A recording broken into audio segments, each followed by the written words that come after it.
እንደዚህ ያልሽውን አንድ ጥቅስ ብቻ ከቁርአን ላይ ከሰጠሽኝ እኔ ንጽጽር አቆማለሁ። خلاص afaan oromoo sittaasaa jannata yaani qabrii keessatti gaafin jiraa jette eeyyuma gaafin ni jira tokkoffaan rabbii kan kee eenyu jedhame gaafatama lammaffaan dammoo nabiyyiin kan kee eenyu jedhame gaafatama inni sadaffaa amantiin kee eenyudha inni afuraffaa immoo quraanni kan kee eenyudha inni gaafatama kana gaafa deebiste waan duniyaa tana irratti hojjette badallee ta'ee gaariillee ta'ee siif katabama. Sigalee gaafa kanarratti irri guddaan kan kee wanna bareeda yoo dalagde jannata galta. Rahim sabboontuu dhaga'ifa. Waan amma jettee quraanarra hin jira moo hin jiru? Hin jira haa bani kaatu ishii barsaa jirtaa mi bani? Suuraa kamirra jira? Suuraa kamii ati ni beektamii beeknan fidaa fi asirra barsaa jirtaa mi yoo beekne maa barsiistare asirra teette? Ani hin jiru jechaan jira bar. Hin jiru. Yoo jiraate suuraa fi ayaa isaa natti himi. Injiru jette ati injiru jettaare gaafii qabrii keessaan jira moo injiru jettaati? Quraana keessatti hin ibsamne. Hin ibsamne? Yaa. Ati immoo quraana jettee mini? Quraanaan amantaa miti? Eeshi. Soo akkasa yoo ta'e ragaa nu kennine. Quraanatti amanuu moo? Miti. Gaafii qabrii keessa hin gaafatamtu kana. Quraana keessatti yoo jiraate ragaa nutti kenni. Ragaa nu kennuu dandeessaa? Moo hin dandeessu? Gaafin afran kun hin gaafatamu jechuu feete moo hin gaafatama jechuu feete? Gaafatamu baate dhimma kiyya mine bara. Ni gaafatama yoo jette. Dhimma kan kee kan taane maalii fi wanta googilii irratti hiitanii raawwattanii fiddanii barsiisuun maayyaaltu qara. Ragaa fiduu hin dandeessu? Ragaa ati baasi kaa'anii barsiirraan barachuun jirraa miiree ragaa akkanaatti jira. Gaafii akkanaa yoo gaafatamtan gannatan seentan gadi dhufi dika. Hin jiru. Quraana keessatti hin jiru. Wanta kana hin ibsamne iyyuu. Kanaafuu musliimni akka jiruun azaaba galachuudha ree? Egaa gaannama galtu bara. Galatamu daafuu afaan oromoo illee akka beektu himanteedhaarra. Har'a qofa dhageessee yaadaan jira. Garuu jechuudha wanta barsiisuu barbaadan tokko yoo jiraate akka imraaniititti kana irraa fi dabalii keessatti akkanumatti dubbachaa jirta bara dhaga'i. Ragaan qabdu kanaafuu quraana baasaa ta'ii quraana keessatti akkas jettee dubbatte wanta ati dubbatte amma quraana keessa hin jiru. Ragaa malee dubbatte. So hadisa keessatti jira malee quraana keessatti hin jiru. Anyways, back in our topic, ያወራችሁ ቁርአን ውስጥ የለም ሐዲስ ላይ ነው ያለው። በቁርአን ውስጥ የመቃብር ቅጣት የሚባል ሽታውም የለም። በመቃብር ውስጥ ሲቀጣሉ ምናምን የሚባል በቁርአን ውስጥ ሽታውም የለም። አለ የሚል ጀግና ከ114ቱ ምዕራፍ ውስጥ መጥቀስ ይቻላል። እሷ ያለችው በቁርአን ነው። እንጅሩ ከንጀዱ ሰንፊዴሽቲ እንጅሩ ከንጀዱ ሰንፋ ዋን እንጅር ሰንፊዳ እንጅሩ ከቁርአን ከጭ እንዴት አይነት ጥያቄ ነው? የለም የሚል ከቁርአን ውስጥ አንተ ትለኛለች።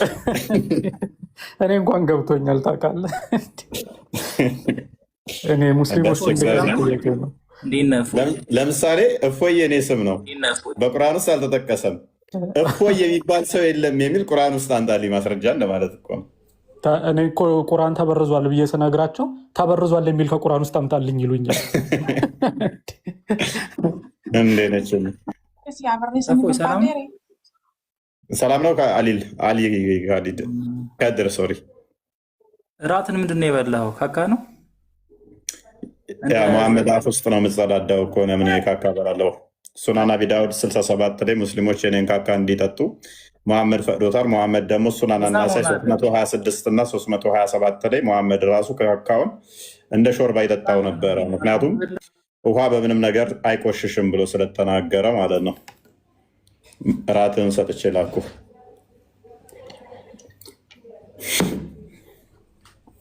እናንተ በባዶ ታወራላችሁ፣ እኛ ሀዲስ እንገልጣለን።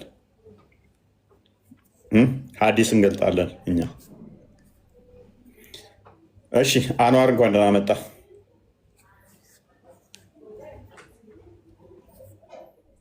አንዋር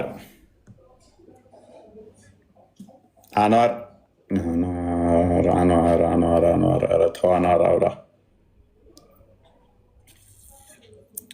ተው አውሩ ሲቀበል በሉ መማር ይፈልጉ ናቸው ብዛት እኔ ጋር የሚመጡት አሁን ላይ። እሺ የመቃብር ቅጣትን ማን ነው ያስጀመረው? መሐመድ። ነቢያቶችስ አያውቁትም? ነቢያቶች ይህንን አስተምሮ አያውቁትም። ይሄ ቂመኛ ነው የሚመስለው፣ በቀለኛ አስተምሮ ነው። ሽንት ነክተዋል ብሎ በመቃብር ውስጥ የሚቀጠቅጠኝ አምላክ ማን አልፈለግም? ያውም ጭንቅላት የሌለው በጣም የሚከብደው ደግሞ ገሃነም ውስጥም ደግሞ በእግሩ ይረግጣቸዋል፣ ይጠቀጥቃቸዋል። ይህ በጣም ቂም ነው። በቃል እኔንማ በስመ አብ እኔ እውነት አላህ የእውነት አምላክ ቢሆን እኮ በቃ ተረከዙን እኔ ላይ ነው የሚያሳርፈው ነበር። ያ ምናልባት ቅድም ሲያወራ የነበረው ልጅ ወጥቷል መሰለኝ። እንደዚህ አድርጋችሁ ወደ ክርስትና ሰው ለማምጣት ምናምን ብሎ የተለያየ ኮመንት ሲያደርግ የነበረው ልጅ ግልጽ እንዲሆንላችሁ ሌሎቻችሁም ሙስሊሞች ያላችሁት እየተሰበካችሁ ያላችሁት እየተነገራችሁ ያለው ነገር ትክክል እንዳልሆነ እንድትረዱ ነው። መጀመሪያ አብዛኞቻችሁ፣ አንዳንዶቹ እግዚአብሔር የረዳቸው ልባቸው ክፍት የሆነ የእስልምናን አስተምሮም እያወቁ ክርስትናውን መረዳት የሚችሉ አሉ። አብዛኞቹ ግን መጀመሪያ እስልምና የጫነባቸውን ትምህርት ማስወለቅ ያስፈልጋል። እስልምና ያስቀምጠባቸውን ኮፍያ እሱን ማስወለቅ ያስፈልጋል። ለዛ ነው ማንኛል ክፎ የአራት ደግሞ ድፍረቱ አንተ ይገባል ደግሞ እኮ ልኮ ሄዶ ሙስሊሞች ጋር ሊቀመጥ ነው እኮ ገብቷል ብሎ ይህን እኮ አንዱ የሙስሊም ንጽጽር የሚሰራ ይሆናል እኮ። መቼም ክርስቲያኖች እንደዚህ አይነት ቆሻሻ ነገር እየሰራችሁ ነው አይደል? እንደዚህ የምትሰሩ ክርስቲያኖች ካላችሁ ባካችሁ ስራ ጠብቁ፣ ንስሐ ግቡ። ደግሞ ድፍረቱ ገስት ልኮ ይገባል እንጂ አንደኛው ፎሎ እያደረጉት ከኔ ራሱ በልጧል። ከአራተኛው አካውንቴ በለጠ ባንዴ። ባለፈው እዛ ማስታወቂያ አሰርተው እፎይ ይመጣል ብለው እፎይ 3 ነው ምናምን ብላ አስቀምጠው ገስት ሲሰበስቡበት የነበረው ማለት ነው። ሙሉ ሙስሊም አካውንቱ ሪፖስቱ ምን ሙስሊም ነው። ካሳየን በኋላ ሪፖስቱን እንዳለ አጠፋው። አሁን የኔም ቪዲዮዎች ወስዶ አካውንት ተዘግቶ ነው ያኛው የሚል ወስዶ እያቀናበረ ፎሎ ወደ 20 ሺህ ገብቷል በአንዴ ማለት ነው። ሳታዩ ዝም ብላችሁ ፎሎ አታርጉ፣ ዝም ብላችሁ ላይክ አታርጉ፣ አካውንት ቼክ አርጉ እኮ ማንም አይሰማችኋል። ያ ጭንቅላት የሌለውን አላህን ቢሰብኩበት ማን ያዳምጣቸዋል? አምላካችን ባት ነው ቢሉ ማን ይሰማቸዋል? ጭንቅላት የሌለው አካል ነው አምላካችን ቢሉ ማን ያዳምጣቸዋል? ተጀምሮ ያላለቀ ጎጆ ቤት ይመስል ልክ እንዴት ነው? ተጀምሮ ያላለቀን ጎጆ ቤት በደማሚት እንደመምታት ማለት ነው እኮ። አላህ ማለት እንደዛ እኮ ነው። ባት እያመለክ እግር እያመለክ ጭንቅላት ይኖረው አይኖረው ማታውቀው፣ እሱም እረፍት የሌለው ቀን ከሌሊት ወራጅ የሆነ ደግሞም በዛ ላይ ሯጭ እግር ኖሮት ባይሮጥ ነበር የሚያስቀኝ። ኔስ ኢንተራፕት ተደረግኩ። ቀጥል እንትና አይ ኢትስ ኦኬ። ያው ሀሳቡ ይግባችሁ ሙስሊሞች። መጀመሪያ ትምህርቶቻችሁን ብትረዱ ብታውቁ ከልቡ በእውነት ሙስሊም ከልቡ ቢረዳ አስተምህሮቹን እስልምና ውስጥ የሚቆይበት ምንም ምክንያት የለም የሚል እምነት አለኝ እኔ በራሴም ቢሆን እንኳን ሌሎቹን ሀዲሳቶችን ሌሎችን መጽሐፍቶቻችሁን የእስልምናን ብቻ ሳይሆን ቁርአንን እንኳን እስኪ በአማርኛ በደንብ ትኩረት ብዙ ጊዜ እስልምና ትኩረት የምታበዙት ምን ላይ ነው? አረብኛዋን ድምጿን እንዴት አድርጌ ላውጣ፣ እንዴት አድርጌ አንዷን ፊደል እንዴት አድርጌ ላንብብ እያላችሁ እድሜ ልካችሁን ትጨርሱና ትርጉሙ ሳይገባችሁ ጉድ ትሆናላችሁ። ትርጉሙ ስትረዱ ግን አብዛኞቻችሁ እንደ መደንገጥ። አሁን ባለፈው አንተ ጋር ነው መሰለኝ አንድ ልጅ ገብታ አንተ ጋር ይሁን ማን ጋር እንደነበረ ምን አለች? በቁርአን ውስጥ በፍጹም ባለፈው እፎይ ጋር ሌላ ቤት ነው እፎይ ጋር እንዲህ ስታወሩ ሰምቻለሁ ብላ ሄዳ ነው ምንድን ያለችው? ሴቶቻችሁ እርሻ ናቸው ምናምን የሚል ነገር ስታወሩ ከሀዲስ እያመጣችሁ ውሸት የሆነ ሀዲስ አለች። አይ ይሄ ሀዲስ አይደለም ሲጀመር ቁርአን ነው፣ ትርጉሙን ስላላየሽ ነው ብለን ትርጉሙን ስናሳያት ይሄ በአረብኛ የሚሉት ነገር አለ ምንድን ነው አስተግፍሩላህ ምናምን ነገር አለች። በቃ ደንግጣ እና ትርጉሙን ብትረዱት ይገባችኋል ምን እያላችሁ እንደሆነ እና ቁርአንን የሚያነብ ሙስሊም ይባላል። ቁርአንን የተረዳ ሙስሊም ደግሞ ሙርተድ ይባላል። እንደዛ ነው። ቀጥሉ።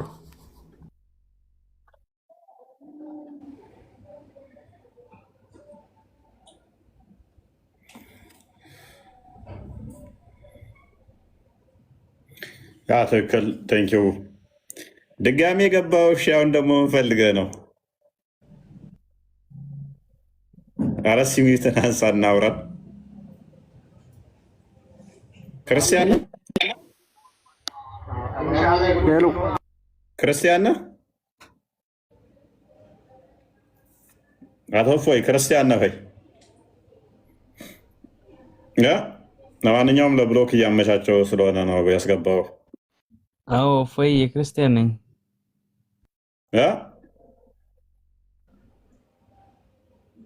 ምንድን ነኝ?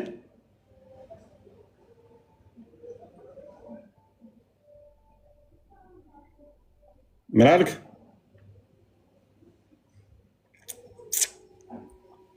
ቀልድ ከሆነ እንሳቅ። ቀልድ ነው ይበለን። ባይዘወኝ አይ ብሎክ አድርጌዋለሁ። ደግሞ አያየኝም ማለት ነው። ኤኒዌይስ እንደዚህ አይነት ጨምላቆችን ብልግና ነው አይደለም። የኔን ስምና ፕሮፋይል አድርጋችሁ ማንኛውም ቦታ ላይ እንድትገኙ አልፈልግም። የኔን ፕሮፋይል እንድታደርጉት አልፈልግም። እንደዚህ አይነት ሰዎች የሰዎችን እንትን ኢሚቴት የምታደርጉ የማስመሰል ጤናማ አይደለም። በራሳችሁ ማንነት መስራት ትችላላችሁ። ሰዎችን አስመስለው እንትን ማለት ሌብነት፣ ወንጀል፣ ይሄ ጥሩ አይደለም። ከዛ እሱ አሁን በሚጽፈው እፎይ ጻፈ ሊባል ማለት ነው።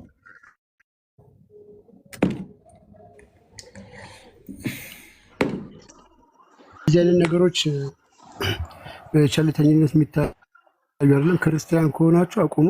ሙስሊሞች በርካታ እንደዚህ እንደሚሰሩ እንዳሉ እናውቃለን። ኢቭኒፍ የራሳቸውን መልእክት ያስተላልፉበታል። ለምን ከተባለ የኡስታዝ ገሌን ስም ወይ ደግሞ የኡስታዝ ገሌን ፕሮፋይል አድርጎ ሙስሊሙ ያዳምጣቸው ምንም የሚነግሩት ነገር የለም። ስለ አምላካቸው ያስረዱትም ኦልዌይስ ቢ የስነ ጤና ተዋልዶ ትምህርት ይመስል በትዳሩ ስለሚከሰት ነገር ከሴት ጋር ስላለ ግንኙነት እንደዚህ ነው የሚያወሩት። የሚሰማቸው ጆሮ ሊሰጣቸው ስላልቻለ የግድ የእፎይን ስም መጠቀም ስላለባቸው የራሳቸውን መልእክት ራሱ በእፎይ ፎቶ ወይ በእፎይ ስም ነው የሚያስተላልፉት። ክርስቲያን እንደመሆናችሁ ከእንደዚህ ነገራችሁ ብትቆጠቡ መልካም ነው። እናንተ የምትሰሩት ነገር በሙሉ ምክንያቱም ወደ እፎይ ይዞራልና ማለት ነው። ስለዚህ ክርስቲያኖች ቢያንስ ተጠንቀቁ። እንደዚሁም ደግሞ ፎሎ የምታደርጉትን ወይ ደግሞ ሪፖስት የምታደርጉትን ቪዲዮ ጥንቃቄ አድርጉ። እኔ ጋር የሚቆራረጠው ዲቫ ጋር ነው። ራይት አልሐምዱሊላህ። ዝም አልክ። በቃ የሚታርገው ይቆራረጣል። እንትን አልሐምዱሊላህ። ጀሚላ ጂማል ነው ጀማል ዜማ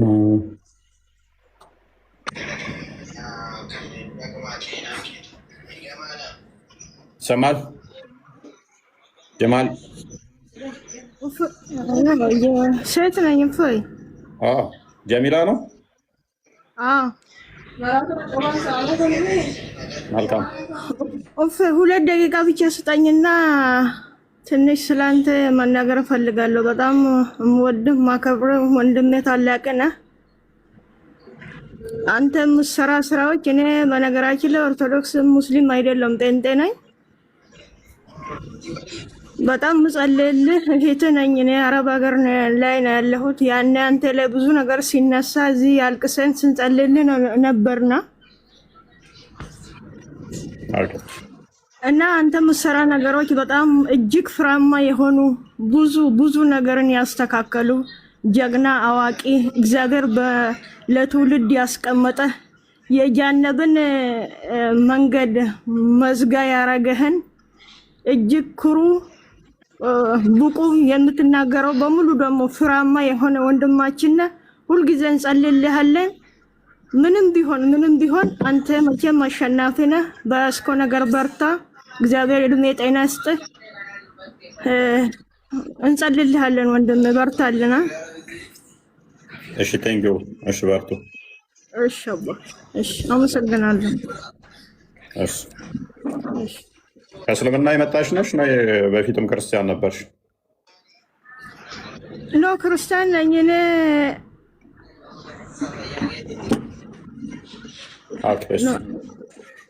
የሆነ ጥያቄ ጠይቅ እያለችኝ ነው ይሄ ጓደኛ፣ አብረን ምን ስራ ችግር የለውም። ምንድን ነው ግን እኔ ልጠይቅ አልተዘጋጀም። ግን ጠይቅ ተብዬ ነው። ጠይቅ ተብዬ ነው። ራሷ አትጠይቅም እንዴ ካዳ? እሺ ነይ ጠይቄ ምን እንደምትለው በእኛ ወይንም በክርስትና ሃይማኖት ውስጥ ማርያም አማላጅ ናት አማላጅ አይደለችም የሚለውን ነገር እንድታረጋግጥልን ፈልገን ነው። ኦኬ አማላጅ ትልቅ ነገር ነው ብለሽ ነው የምታምኚው?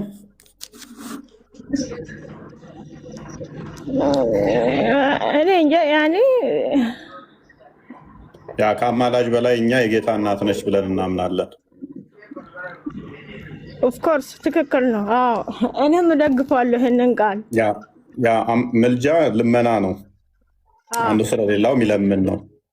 ከዛም በላይ ለማንም ያልተሰጠ ማንም ሊያገኘው የማይችል ለእሷ ብቻ የተሰጠ ምን አለ? የጌታ እናት የእኔና አንቺ ፈጣሪን እሷ ልጄ ትለዋለች፣ በስጋ ወልደዋለች። እና ትክክል ማንም አስቀድሞም አልነበረም፣ በእሷ ጊዜም አልነበረም፣ ወደፊትም አይኖርም፣ አሁንም የለም። ምን ክርስቶስን በስጋ የወለደች ልጄ የምትል እሷ ብቻ ነች። የጸጋ ሙላት ያላት እሷ ብቻ ነች። ልጄ አምላኳን የምትል እሷ ብቻ ነች። ምልጃ ለቅዱሳን የተሰጠ ጸጋ ነው። እሷ ደግሞ ምንም የጎደላት የለም። ጸጋ የሞላብሽ ነው የተባለችው አይደለም? መልአኩ ቅዱስ ገብርኤል ሲገባ ወደ እሷ። ስለዚህ እሷ የጎደላት አለ ብለሽ ታምኛለሽ? ቅዱሳን ያላቸው እሷ የሌላት ምንም አልጎደላትም። እንደውም የተባረከች የተመረጠች ሴት ናት። ስለዚህ ከሴቶች ሁሉ የተባረክሽ ነሽ ብሎ ያመሰግናታል ሉቃስ ወንጌል ምዕራፍ 1 ላይ ቁጥር 26 ጀምሮ። ስለዚህ ለእሷ ምንም የጎደላት ከሌለ ቅዱሳን ስለ ሌሎቹ ማማለድ መለመን የሚችሉ ከሆነ እሷ ማችልበት ይኖራል ብለሽ ታምኛለሽ?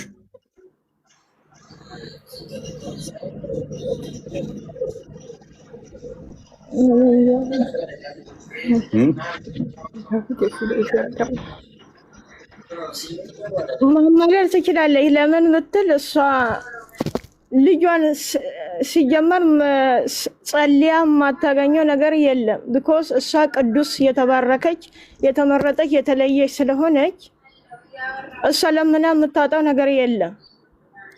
ስለዚህ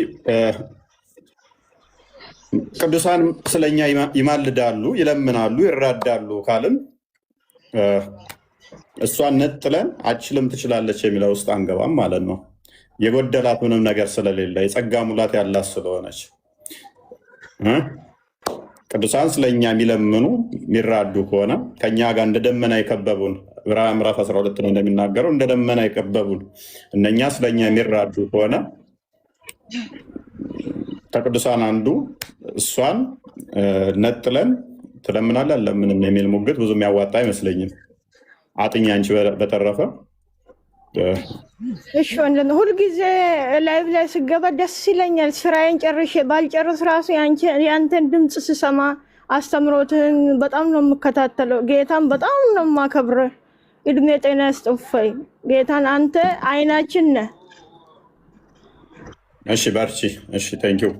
እሺ ወንድም አመሰግናለሁ። እድሜ ጤና ያስጠ እሺ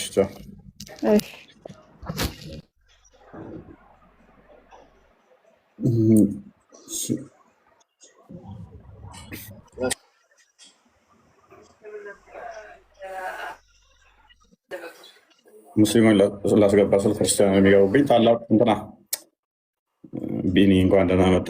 የታላቁን ፕሮፋይል ከስራ ይቼ እንኳን ደህና ቆያችሁ። እንዴት ናችሁ? ሰላም ብያለሁ ሁላችሁም። ኦኬ የምትለዋለህ ቆየ ብዙ ነገር አልሰማሁም እና አሁን ደግሞ ሌላ ጉዳይ ስለጀመራችሁ ቀጥሉ። እስማና መሀል ላይ የሆነ ነገር ካለኝ እናገራለሁ። የመቃብር ቅጣትን እያወራን ነበር።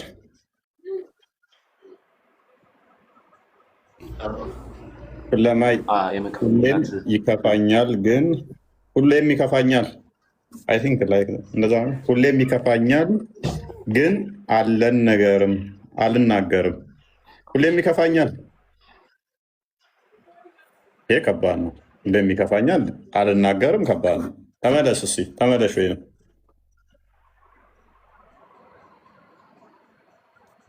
ሁሌም ይከፋኛል ተመለስ፣ ወይንም ተመለሽ። ላስወጣችሁ ነው።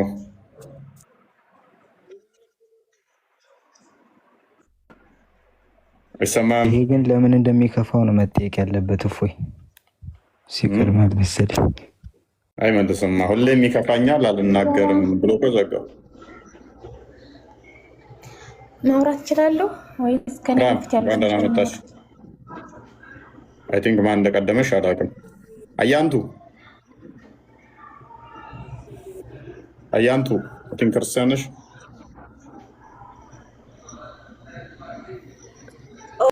እሺ ማንኛው ነበር እያወራ ያለው? ኢክራም እንዴት ነህ? ፎይ እንዴት ነሽ? አልሐምዱሊላህ መልካም። የመቃብር ቅጣትን እንዴት ታየዋለሽ? እኔ ለራሴ ጠያቄ ኑሮኝ ነው የገባሁት። ጠይቂያለሽ? እስኪ የእኛውን ሞክሪና። የመቃብር ቅጣት እንግዲህ በፈጣሪ ላይ የሚያሻርከው ይፍራ። እኛ አላህን ነው የምናመልከው። ዋነኛ ቅጣት መቃብር ምንድን ነው ምክንያቱ? የመጀመሪያው ቅጣት ምንድን ነው? እሽርክ። ሌላው መሀሪ ነው ፈጣሪ። አይ ሽንት ነው ይላል። ግን በመቃብር ቅጣት ዋነኛው ለመቃብር ቅጣት ምክንያቱ ሽንት ነው ይላል።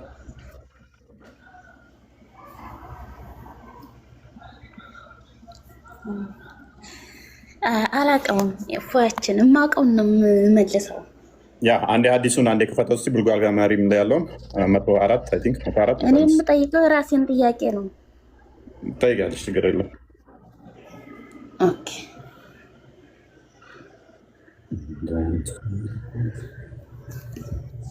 ኦኬ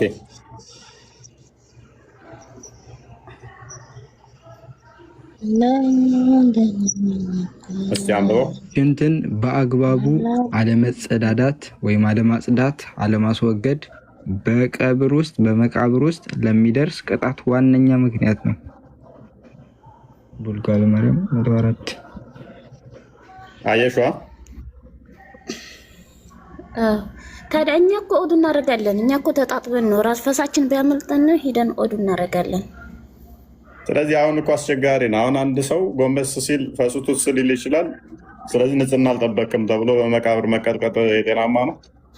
በመቃብር አይደለም የሚቀጠቀጠው፣ እንትን ነው ሶላቱ በቂ ስለማይሆን አቋርጦ ኦዱ ማድረግ አለበት ነው የሚለው እኮ። አሁን ሶላቱ በቂ አይደለም ማለት እኮ አልሰገደም፣ ተርታውን አልሰገደም ማለት ደግሞ ከእስልምና የሚያስወጣዋል። ባይዜ ከእስልምና አይደለም የሚያወጣው። እፎይ ስርዓት አስተምር። እኛ እኮ ከአንተ ጋር ችግር የለብንም፣ ከሃይማኖት ጋር ችግር የለብን። ግን ከጽሁፉ ትክክለኛውን ርዕስ አውጥተህ አስተምር። እኛ ያነበብን ሰዎች አልሐምዱሊላህ። ሰላት አልሰገደም ማለት አንድ ሰው ሰላት ካልሰገደ ከእስልምና አይወጣም። ሰላትን ቢያቆም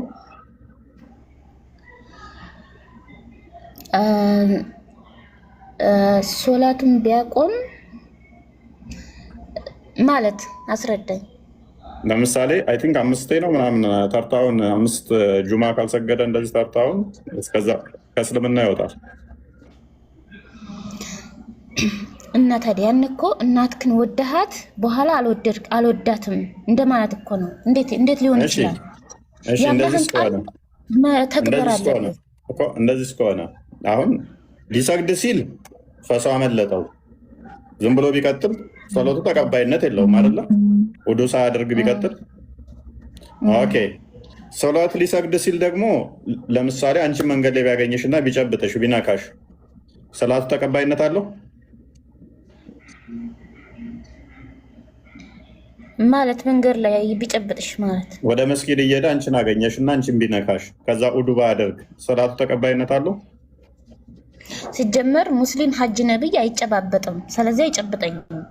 መኪና ውስጥ ስትሄዱ ነካሽ፣ እሺ ባስ ታክሲ ተጠቅማችሁ ወይም ባጃጅ አልጨብጠውም፣ አይጨብጠኝም። እንደማይጨባበጥ ራሳችሁ ታውቃላችሁ። አዎ እኛ ህጋችንን እናከብራለን፣ ህጋችንን እናከብራለን። አሁን ሙስሊም ሐጅ ነብይ አይጨባበጥም ሲባል ሙስሊሞች ሰው አይወዱም ትላላችሁ። እኛ ህጋችንን ስለምናከብር ነው። ስለዚህ አይጨብጠኝም። አይጨብጭው። እሺ ጎንሽ ተቀምጦ ነበረ ሲያልፍ ወይም መኪና ውስጥ ባጃጅ ውስጥ ሲያልፍ ነካሽ፣ ሰላት ተቀባይነት አለው? ውዱ ሳያደርግ ወደ መስጊድ እየሄዳችሁ ባጃጅ ውስጥ ተቀምጠሻል፣ ስታሳልፊው ነካሽ፣ ሰላቱ ተቀባይነት አለው? አይነካኝም እንዳትዪ። ኖ አሁን የራሴ ጥያቄ ተራራ ምን ያህል ጥያቄ አለኝ ለአንተ ማለት ነው። እስኪ እሱን መልስልኝ ላላህ ብለህ። ይመለሳል። አሁን እኮ ላሳይሽ እኮ ነው። ተራራ የሚያህል ድንጋይ ነው አናቱ ላይ የሚጣለው ይላል። ተራራ መቃብር ውስጥ ይጣልበታል ይላል። እፎይ እንዴት መሰለህ፣ አንድ ሰው ፈሱን ቢፈሳ ኦዱ ይበላሻል። ከእስልምና ሳይሆን የሚወጣው ከዱዓው ወይ ደግሞ ከሶላቱ ነው እንትን የሚልበት መቅቡል አይሆንም ወይ ተቀባይነት የለውም ማለት ነው። ስለዚህ ኦዱ አድርጎ ተጣጥቦ ይሰግዳል ማለት ነው። ኦኬ አምሳሌ የክርስቲያን ወገኖቻችን አሉ ዊግ አድርገው ጭራቸውን ጥፍራቸውን ሰክተው ሆዲው ይሰግዳሉ፣ ስግዴት ያደርጋሉ አይደለ? ተቀባይነት አላቸው። ኦኬ ይሄንን ካመጣሹ አይቀር ፀጉርሽን በስርዓት በየቀኑ ማበጠርም እኮ ወንዱን እኮ በመቃብር ውስጥ ሊያስቀጣው ይችላል እኮ። ወደ መሬት እንድውጣው ሊያደርገው ይችላል። ፀጉሩን አሳምሮ ዘና ጎራ እያለ ወደ መስጊድ ቤት አንዴ ሀዲሱን ጥያቄውን ስጠይቅ እኛ ደግሞ ጥያቄውን ስመልስልን እኛ ደግሞ መልስ እንመልስልሃለን። የመለስኩት አንድ ሰው እስልምና ይወጣ ወይ ፈሱን ቢፈሳ አልከኝ፣ ቢጨባበጡ ሳልከኝ እንደማይጨባበጡ ነገርኩ። ሀጅ ነብይ አይጨባበጥም እንደማይጨባበጡ ነገርኩ።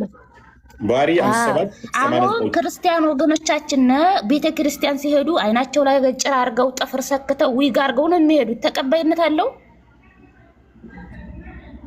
Okay. While a man was walking clad in 2 pieces of garment and proud of himself, with his hair የቱ ጋር ነበር? ከፍ አድርገው ትንሽ ኮምፒውተር በጣም ቀጫጫ ነች። ተርጉም ወይ ነው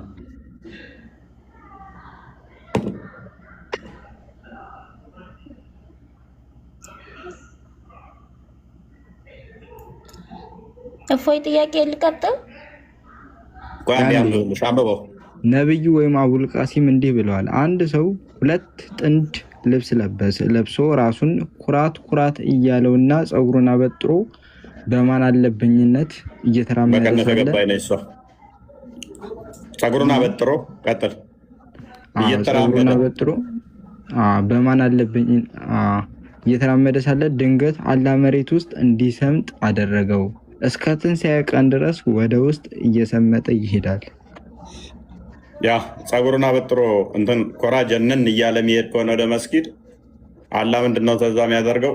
ምድር እንዲያሰምጠው ነው የሚያደርገው። ፀጉር ሁል ቀን ማበጠር ክልክል ነው። በኢንተርቫል ማበጠር አለበት። እኛ ስርዓት ተምረን ስለመጣን አሁን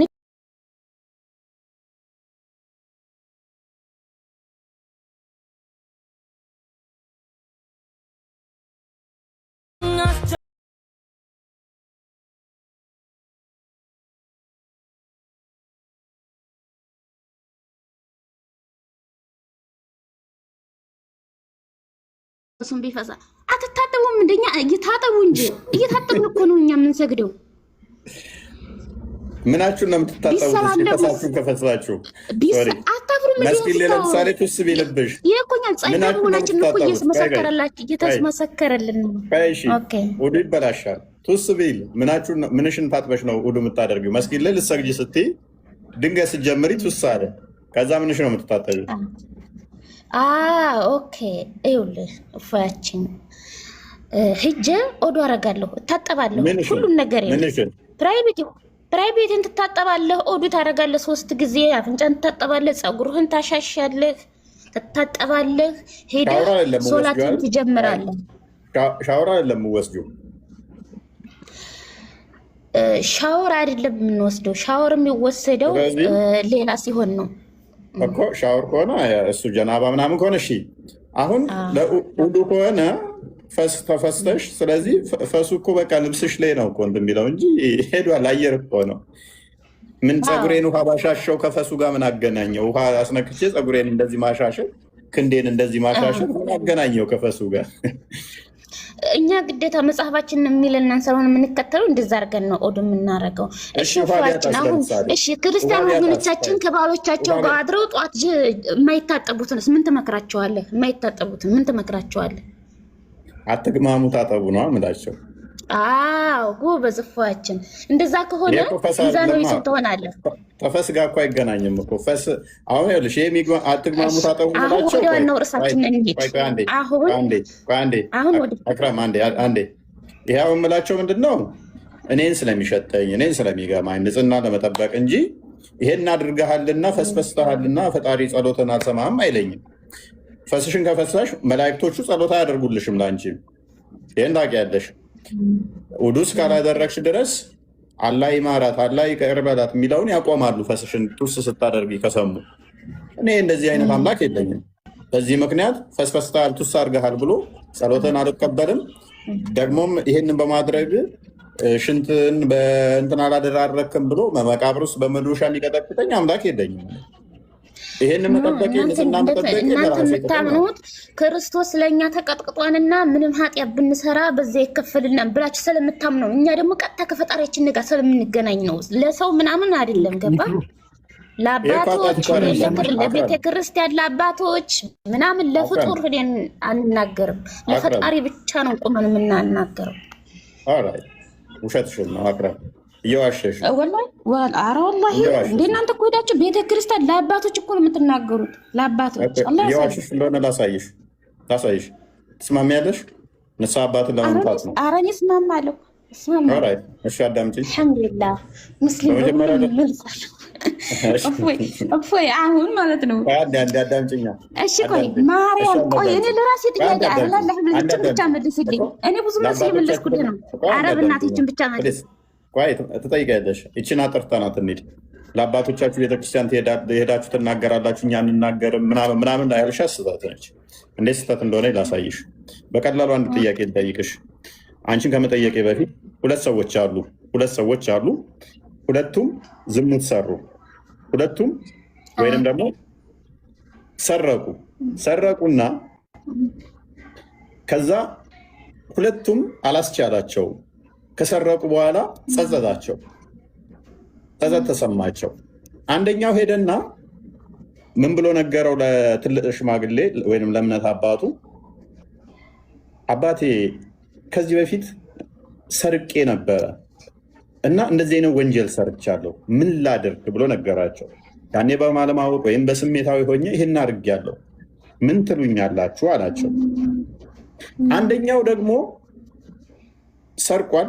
ከዛ ወዲያ ምን አለ? አደባባይ ላይ ህዝብ ፊት እንትን አለና እናንተ ሰዎች ወይንም አንደኛውን ሰውዬ አደባባይ ላይ ሰርቄ ነበረ ምን ትሉኛላችሁ አለ። የትኛው ነው የተሻለው? ለሰውየው የተሻለው ቢናገር የትኛው ነው የሚሆነው? አንቺ ብትሆኚ የትኛውን ትመርጫለሽ? ለምሳሌ ወንጀል ሰርተሽ ጸጸተሽ እና ገባ መካከል ውስጥ ኡስታዝ ና ስማ ሰርቅ ያለው ማለትን ነው የምመርጭው? ወይንም ኡስታዝ ከዚህ በፊት ሰርቅ የነበረ ምን ላድርግ ብለሽ ምክር መጠየቅን ነው የምመርጭው? ኦኬ አሁን ገባኝ። ምክር የምጠይቀው ከቁርአን አንጻር አላህ በባሪያዎቹ ላይ የቱን ነው የምመርጪው እኮ ላስረዳ እኮ ነው። እኔ ያዳምጥኩ አይደለም እንዲገባህ እኮ ነው።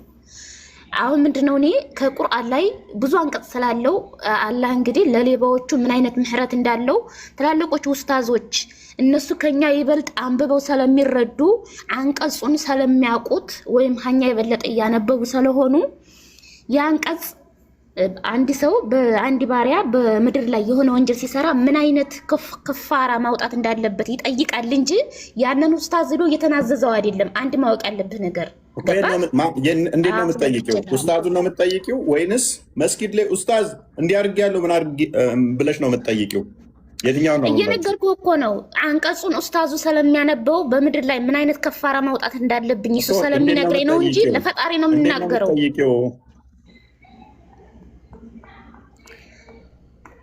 መልሱ ገብቶሃል? መልሱ ገብቶኛል። አሁን አዳምጪ። ተራሽን በደንብ ተግባብተናል፣ ተገናኝተናል። ኤኒዌይስ ግልጽ ነው። ቆይ አዳምጪ።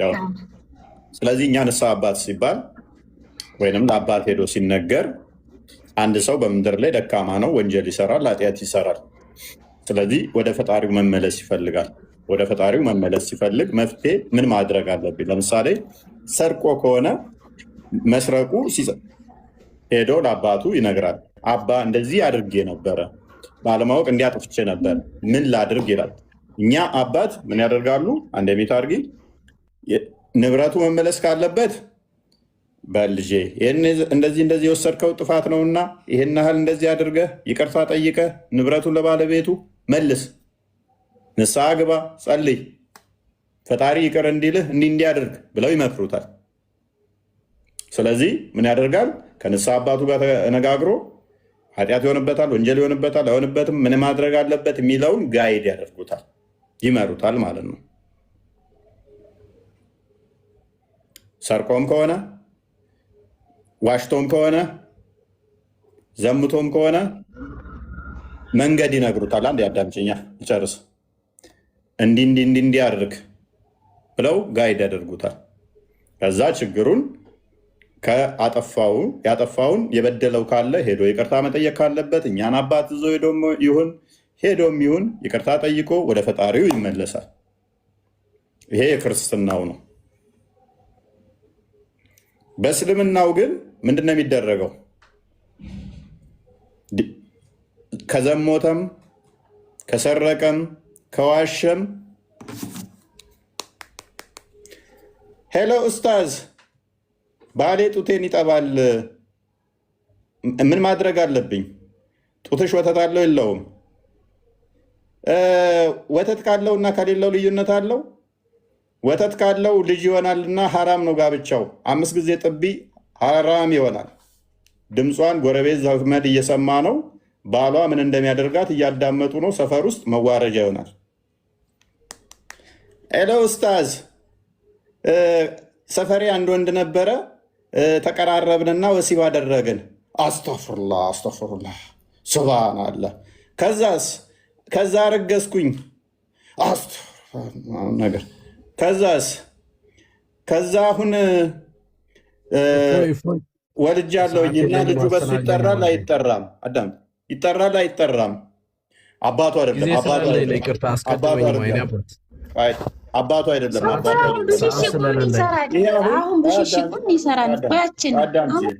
አዳምጪ፣ ይደወላል። ኡስታዝ ያኔ ድመት ቤቴ ውስጥ መታ ስወረውር ገደልኳት፣ ኃጢአት ነው አይደለም? እንስሳት መግደል እንደዚህ። ኡስታዝ ዱቄት ሰርቄ አውቃለሁኝ ከጎረቤቴ እና ዱቄት ሰርቅ ነበረ እንደዚህ። ምን ማድረግ አለብኝ አሁን? ዱቄት መስረቅ ሌብነት ጥሩ አይደለም። ካሁን በኋላ በቃ ትስረቂ። የሰረቅሽው ዱቄት የማንን እንዴት ነው ምናምን ነገር። እነኚህ ፈተዋዎች እንዳለ አደባባይ ላይ ይወጡና ከዛ በኋላ ሌባ ትባላለች። ሰፈር መነጋገሪያ፣ መሳቂያ፣ መዋረጃ። ባሌ እንደዚህ ሲያደርግ ወሲብ እንዲህ ያደርገኛል። የባሌ ወንድም ባሌ ወደ ስራ ሲሄድ ከሱ ጋር አርግዣለሁኝ፣ ግን ባሌ አያውቅም። አደባባይ ላይ ነው የተወራው። ባልየው ሌላ ቦታ እየሆነ እየሰማ ሊሆን ይችላል። ከዛስ ይሄ ከዛ በኋላ ሰፈር ውስጥ እሷ መፍትሄ ፈልጋ ጭራሽ ትዳሯ እንዲበተን ምክንያት ይሆናል። ትዳሯ እንዲበተን ምክንያት ያደርገዋል ማለት ነው። ስለዚህ ይህን መስማቱን የሚሻለው አንዴ ሜይ ቢ አንድ 5 ሰከንድ 10 ሰከንድ ያልበለጠ እንትና ስለምጠን እሺ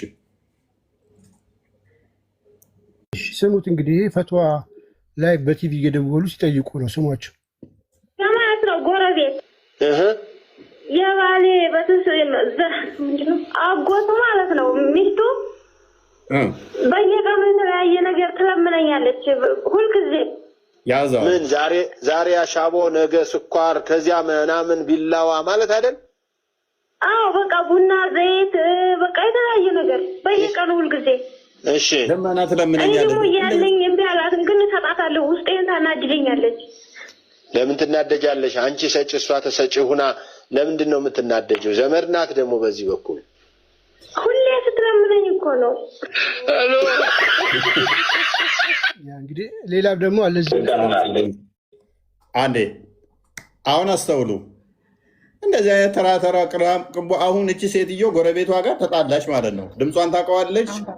ያው ትለምነኛለች፣ ቢላ ትለምነኝ። አንድ አዳምጪኝ።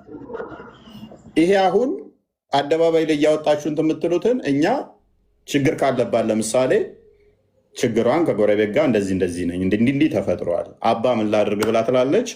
አባት ይመክሯታል። እንዲህ አታድርጊ እንዲፈጠር ብለው ችግሩ በዛ ይፈታል፣ ያልቃል። ከጎረቤቷ ጋር ማትጣላም በሰላም በፒስ ያልቃል።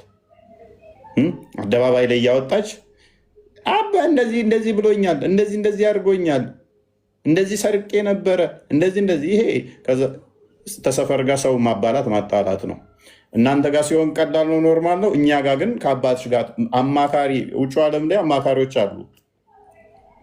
አሁን ችግሩ እንደውም አብዛኛው ሰው አማካሪ ያስፈልገዋል እኮ። አብዛኛው ሰው ጨልሏል። ምክር የሚያስፈልገው ብዙ ሰው አለ። ይሄ ደግሞ ፍቱም መድኃኒት ቤተክርስቲያን ነች ለእኛ። ምዕመናን ሲቸገሩ ሲጨነቁ ችግራቸውን ሄደው አባ እንዲቸግሮኛል፣ ከፍቶኛል፣ ተበሳጭቻለሁ፣ ተናድጃለሁ፣ ህይወት መሮኛል ብለው እንዳያማክራሉ። ሄደው እኛ አባት እንዴት ማለፍ እንዳለባቸው ከባሏ ብትጣላ፣ ከእናት ከአባቷ ብትጣላ፣ ከዘመዷ ብትጣላ የምታማክረው የልብ ጓደኛ ወዳጅ የሌላቸው ብዙ አሉ። ቢኖራቸውም የልብ ወዳጅ ነገር ሊለያት ነገር ሊጣላት ይችላል። እኒህ አባቶች ግን ግዴታ አለባቸው እስከ መጨረሻ ድረስ እነሱን የማጥናት ልጆቻቸው።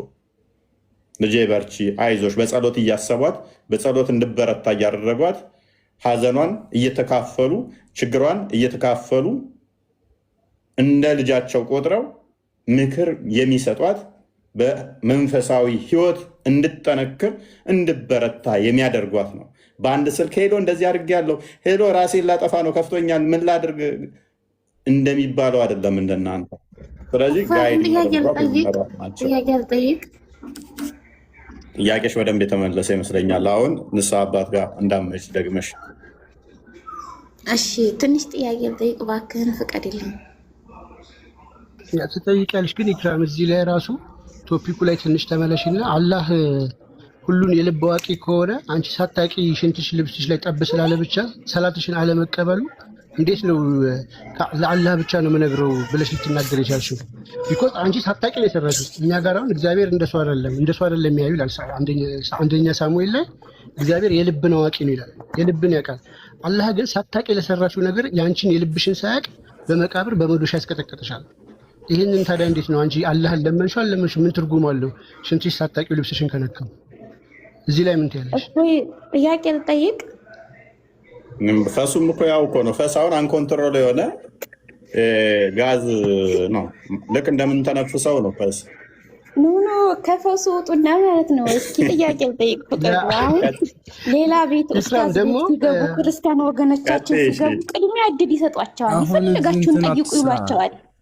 የፈለጓችሁን ጠይቁ ይሏቸዋል። እናንተ ግን ታሽሟጠጣላችሁ፣ ትስቃላችሁ። አይ ኢክራም እስኪ የፈሱን የመጨረሻ እስኪ አንድ መልሽልንና ፈስ ሲፈስ አንድ ሰው ጣሆራ ነው የሚያደርገው እንጂ ጣሆራ አያደርግም። ውዱ ነው አይደለ? ዋጅብ ያለበት ግዴታ which is ስለፈሳ ብቻ ውዱ ነው እንጂ ማድረግ ያለበት ሽንት ቤት ገብቶ መጸዳጃ ፓርቱን መታጠብ አይጠበቅበትም። ሶ የፈሳሽው በመጸዳጃ ፓርትሽ ከሆነ እግርሽን መታጠቡ ምንድነው ግንኙነቱ? ምንድነው ጥቅሙ? እጅሽን መታጠቡ የፈሳሽው እኮ በእጅሽ አይደለም። ይሄን እንዴት ታይዋለሽ? እስኪ ፕራይቬት ነው ተታጠባል። ታጠቡ እንጂ ወገን ምን ይሻለው? አሁን እዚህ ጋር አልጋችሁ ዝም ያላችሁ። እሺ በቃ ለለፍሽ የጠየኩሽ ግን ገብቶሻል። ውዱ ፕራይቬት ፓርቲሽን ታጠቢ ብላ ያስገድድ ምስልምና ለፈሱ ራሱ እያልኩሽ ነው። እጅሽን ነው ታጠቢ የሚለው፣ እግርሽን ነው፣ አፍንጫሽን ነው፣ የማይገናኝ ነገር ማለት ነው። ጥያቄ ልጠይቅ ነው። ፎይን ፈሱን ተውት ነው እና ዝም ብለው ነው ታያቸው። ሰው የሚፈሳው በእግሩና በእጁ ነው። ስለዚህ በሱን ከፈሳ እጅና እግሩን መታጠብ አለበት። ውሃ ደግሞ ጭንቅላቱን መቀባት አለበት። ሰው በእጁና በእግሩ አይፈሳም ያላችሁ ማን ነው? እንደ እስልምና። እሺ እፎይ አሁን ጥያቄ አለኝ። አሁን ክርስቲያን ወገኖቻችንን ይህን ከመጥፎ ነገር አትየው። ክርስቲያን ወገኖቻችንን ከሆነ ኡስታዝ ቤት ሲገቡ እድል ይሰጧቸዋል። አሁን ሌላ ፖለቲካ እድል ይሰጧቸዋል። ፖለቲካውን ተይና ምንድነው ቀጥይ ተባልሽ። ጥያቄሽን ጠይቀሽ እኮ ነው እስካሁን ስናብራራ ስለሆነሽማጣላችሁ። ጥያቄውን ብቻ ወደ ጥያቄው ብቻ ግቢ ነው ማለት ሰው ፍሪ ነው ማድረግ ያለባችሁ። ፕሊስ ይኸውልሽ አዳምጪ። ንስሐ አባት ላይ እኮ ጥያቄ ጠይቀሽ እኮ ነው ምላሽ የሰጠንሽ። ንስሐ አባትን እንትን እላለሁ ብለሽ ስናብራራ የቆየ ነው። ፈተዋሽን የሚያመጣ ነው። ንስሐ አባትን አንስተሽ ነው እኮ አንቺ ለአባቶች እንደዚህ ሄዳችሁ እንደዚህ ታደርጋላችሁ ምናምን ብለሽ ማለት ነው። ራሱ ጥያቄ ካልሆነብሽ እኮ ጥያቄ ጠይቀሽ ነው። ኦኬ አሁን ጥያቄው ምንድን ነው? አንድ ሰው የነቢያትን አምላክ አምልኩ ይላል ሙስሊም። ወደ ኦርቶዶክስ ስመጣ ግን ገብርኤልን ምናምን ማርያም ደግሞ ሁለቱም ነው ተገንተዋል። እነ ማርያም ማለት ነው። ማን አረንጓዴ ልብስ የለበሰ ይሁናት ወይስ ልጅ አቀፈችው ናት? ማርያም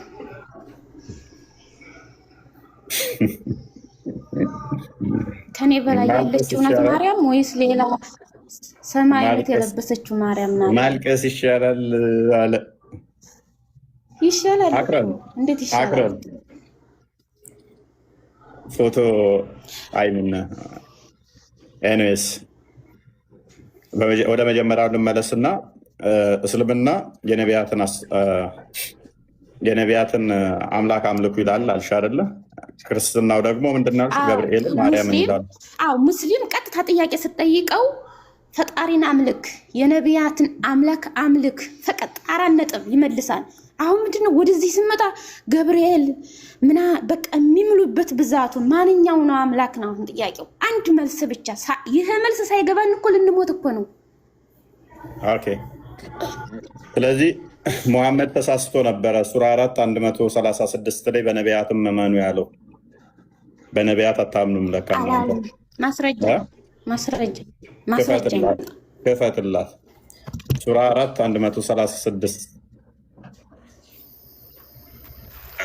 ጥያቄውን አልመለስኩም። ማርያም ማንኛይቱ ናት እያልኩ ነበረ። እመልስልሻለሁ።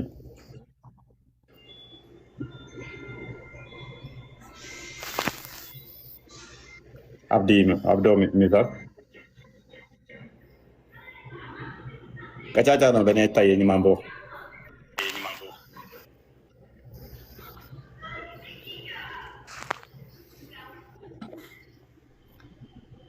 እናንተ ያመናችሁ ሆይ በአላህና በመልእክተኛው በዚያም በመልእክተኛው ላይ ባወረደው መጽሐፍ በዚያም ከበፊቱ ባወረደው መጽሐፍ እመኑ። በአላህና በመላእክቶቹም በመጨረሻው ቀን የካደ ሰው ከእውነት የራቀ መሳሳትን በእርግጥ ተሳሳተ። በማን መኑ ይላል እህታችን? በመላእክቱ መኑ ይላል። አንቺ ደግሞ በገብርኤል ምናምን ታምናላችሁ እናንተ እያልሽን ነው። ቁርአንሽ ተሳስቶ ነው በመላእክቶች መኑ የሚልሽ? በመላእክቶች መኑ ያለው አሁን ምሳሌ ጅብሪል አለይሂ ሰላም ምንም ምሳሌ አታምጪ። የምንም ምሳሌ ያስፈልጋል? በምሳሌ ነው እና ታዲያ በሙር ለህር ነው እንዴ? በዝርዝር ነው ማስረዳት። አታስረጂም። እኔ ጋር ሳታስረጂ ነው እኛ ጋር ስትመጡ በአምላክ መኑ እንላለን። እናንተ ጋር በገብርኤል መኑ በማርያም መኑ ምናምን ትላላችሁ አልሽ። ቁርአንሽ ጋር ስንመጣ ግን በመላእክቶቹም እመኑ። በአንድ መላእክት ብቻ ሳይሆን በመላእክቱም እመኑ። ከመላእክት ውስጥ አንዱ ገብርኤል መልአክ ነው ብለሽ ታምኛለሽ መሰለኝ። በመልአክ እመኚ ይልሻል ቁርአንሽ። አንቺ ታምኛለሽ አታምኝም? በገብርኤል አላለም። በመላእክቱ እኔ አታምኝም? በአላህ ነው የማምነው። የምን ገብርኤል? በመላእክቱ አታምኝም? ገብርኤል እኮ የአላህ ባሪያ እኮ መልእክተኛ። አታምኝም? ታምኛለሽ? በመላእክቱ ታምኛለሽ አታምኝም? በመላእክት የማምነው ቁርአን ባወረደው ቁርአን ማን እንዳወረደ መኑ ነው እንጂ ያለው በመላእክት መኑ አላለም። አይ በመጽሐፍቶቹም በነቢያቶቹም በመላእክቱም እመኑ ይላል። ታምኛለሽ አታምኝባቸውም?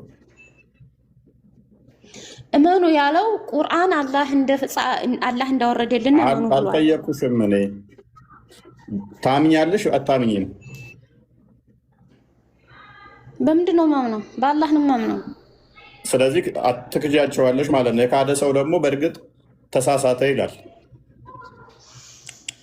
ነው አንተ እኮ ስላልገባህ እኮ ነው። በደንብ ገብቶኛል። መጽሐፍሽ እመኝባቸው ይላል፣ አላምንባቸውም ብለሻል። ጅብሪል አላህ ልኮታል አይደለ? ለመርየም ልኮታል። ወንድ ልጅ ትወልጃለሽ ስሙ ኢሳ ይባላል ብሏል። ያንን ነው መኑ ያለው። መኑ ያላንን ኖ በሁሉም እንድታምኚ በመልእክተኞቹም በተላከውን መጽሐፍ እመኑ። በመላእክቱም በመጽሐፍቱም ማስረጃ እመኑ የሚለው ምንድን ነው? አይታይሽም? በደንብ አግሏላት። ይኸው በመጽሐፉ እመኑ ያለው እኮ በቁርአን አታምንም እንደ በቁርአን አላህ ባወረደው ቃላት አታምንም? እሺ በመላእክት ውስጥ ታምኛለሽ? በመላእክት ውስጥ አላህ በላከው ታምኛለሽ?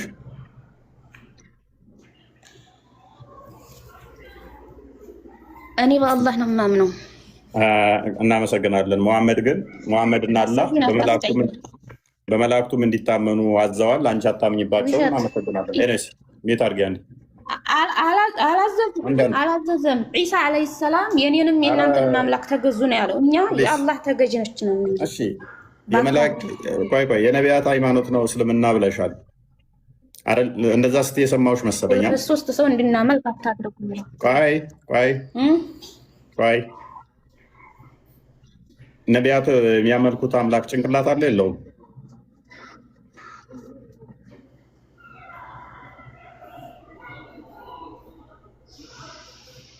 አላውቅም። ባትስ አለ የለውም? አላህ እግዚአብሔር እጅ አለው የለውም? የጠየኩሽን መልሺ። ባት አለው የለውም? የነቢያቷ የምታመልኪው አይኖች አለው። መጽሐፍ ቅዱስ ላይ እያነበብን እኮ ነው። እግዚአብሔር እጆች አሉት። አታፍም እንደ ለምን ብሽሽቅ ምን ያደርግልሃል? ብሽሽቅ አይደለም። ጣልቃ ትግባለ ደግመ አየሽ። የነቢያት አምላክ ነው ካልሽ በኋላ ያ የነቢያቱ አምላክ ያልሽው ጭንቅላት አለው የለውም ስልሽ አናቅም። ስለዚህ አንቺ አምላክ የነቢያት አስተምሯል ሲገለጥ ነው። ያ ታዲያ ነቢያቶቹ ገና እንደገና እንደ አዲስ መጥተው ሲገልጹላቸው ነው እና ነቢያት አምላክ ትነግር። እሺ እፎይ እግዚአብሔር ምን ይመስል ነበረ? ተገልጿል አልተገለጸም? እግዚአብሔር ምን ይመስል ነበረ? አሁን እኔ የጠየኩሽ እኮ ምን ይመስላል መልኩ አይደለም የጠየኩሽ። እህታችን ምን ይመስላል ብዬ አይደለም የጠየኩሽ እኮ። ብዙ ጥያቄ ጠየቅኝ መለስኩልህ። አንተ ግን አንዱንም አልመለስም። እግዚአብሔር ተገልጿል ወይ? ምን ይመስል ነበረ? በስጋ የተገለጠ አለ ቃል፣ እሱ በስጋ ተገልጧል። እርሱም የአብ የባህሪ ቃሉ የባህሪ እጅ ብለሽ ስላነሳሽ የባህሪ ክንዱ እሱ በስጋ ተገልጧል። የአብ እጅ፣ የአብ ቀኝ እጁ፣ የአብ ኃይሉ፣ የአብ ቃሉ ልጁ እርሱ በስጋ ተገልጧል። ምእመኖች ሆይ ሁሉም በአላህ በመላእክቱም በመጽሐፍቱም በመልእክተኞቹም ከመልእክተኞቹ በአንድም መካከል አንለይም እመኑ ወይም አመኑ። በአንዱም ሳትለይ እንድታምኚ ታዘሻል። አንቺ ግን የለየሽ ነው። ጥሩ ነው። ስለዚህ እኛ የነቢያት አስተምሮን እንከተላለን። በነቢያትና በሐዋርያት ላይ የተመሰረትን ስለሆንን ማለት ነው። አልተገለጠም የሚባል የለም። ነቢያቶች ክንድህን ላክ፣ ውረድ፣ ተወለድ ሲሉ ትንቢት ሲናገሩ ቆዩ። እርሱ ቃል በስጋ ተገለጠ። ሐዋርያቶች አልመለስክም እኮ አልመለስክልኝም እኮ። እግዚአብሔር ማንን ይመስላል? ፈቀጥ እሺ፣ አንድ ማንን ይመስላል እግዚአብሔር እያለች የእሷ ፈጣሪ አምሳያ ስላለው የእኛን ልታመሳስለው እየሞከረች ነው። እህታችን እንዴት እንደማስረዳሽ አላውቅም። ሜይ ቢ አንድ ያልተግባባ ነው ነገር አለ። እያወራን ያለ ነው ስለ እግዚአብሔር ነው። እሷ ደግሞ እየጠየቀችኝ ያለችው ማንን ይመስላል እያለች ነው። ስለዚህ እግዚአብሔር እኛ አምሳያ ያለው ብለን አናምንም። አምሳያ ያለውን አንቺ እናንተ ጋር ፈልጉት። አልተገለጸም፣ እግዚአብሔር አልተገለጸም። ሀይ ጤናም የላት እንደ ልጅቷ አምሳያ የለውም እሱ። አዳምጪ እሺ። ትንቢተ ኢሳያስ ምዕራፍ 46 አንዴ ክፈትልኝ። እንትና ይሄ ምንድን ነው እሱ የሚለጠፈው እንደ ዳይፐር 46:5 አንዴ ክፈትልኝ። በግዴታ ከፍጡራን ጋር ፈጣሪ ካልተመሳሰለ እያለችን ነው። ስለዚህ በግድ መመሳሰል አለበት። እኛማ አልተገለጸም፣ ስሙ በቁርአን ላይ ተጻፈ እንጂ አልተገለጸም ነው ያለው። ያለመገለጽና መመሳሰል ልዩነቶች አሉት እህቴ። መጽሐፍ ቅዱስ እንዲህ ይላል፣ በማን ትመስሉኛላችሁ? ከማን ጋር ታስተያዩኛላችሁ? እንመሳሰል ዘንድ ከማን ጋር ታስተያያላችሁ ይላል። እግዚአብሔር ከማንም ጋር አይመሳሰልም፣ በማንም አይመሰልም። አምሳያ ካለው ቢጤ ያለው ማለት ነው። ቢጤ ያለው ደግሞ ፍጡር ነው እንጂ ፈጣሪ ሊሆን አይችልም። ፈጣሪን የሚመስል ከፈጣሪ አቻ የሆነ ነገር ካለ እሱ ሌላ ፈጣሪ ያለ ማለት ነው። እንደዛ ከሆነ ደግሞ ምንድን ነው ማለት ነው? ፍጡር ነው ያን አካል ማለት ነው። አምሳያ ካለው ምን ሆነች ነው እህታችን? ፈጣሪ አምሳያ የለውም፣ ቢጤ የለውም። ምንድን ነው እሱ? ጡብ አሉ። ቢጤ የለውም፣ አምሳያ የለውም። የእናንተ አምሳያ ስላለው ነው። እጅ አለው፣ እኔም እጅ አለኝ። ግራና ቀኝ አለው፣ እኔም ግራና ቀኝ አለኝ። ተረከዝ ባት አለው፣ ባት አለኝ። እግር አለው፣ እግር አለኝ። የእናንተ አምሳያ አለው፣ ፍጡር ነው። የእኛ አምላክ በማንም አይመሰልም፣ በማንም አይመሳሰልም። ዛሴት አላችሁ ወገን ሆይ ሀሳብ ትንሽ ልስጥ፣ ምናልባት እዚች ጋር ከተፈቀደ። አይ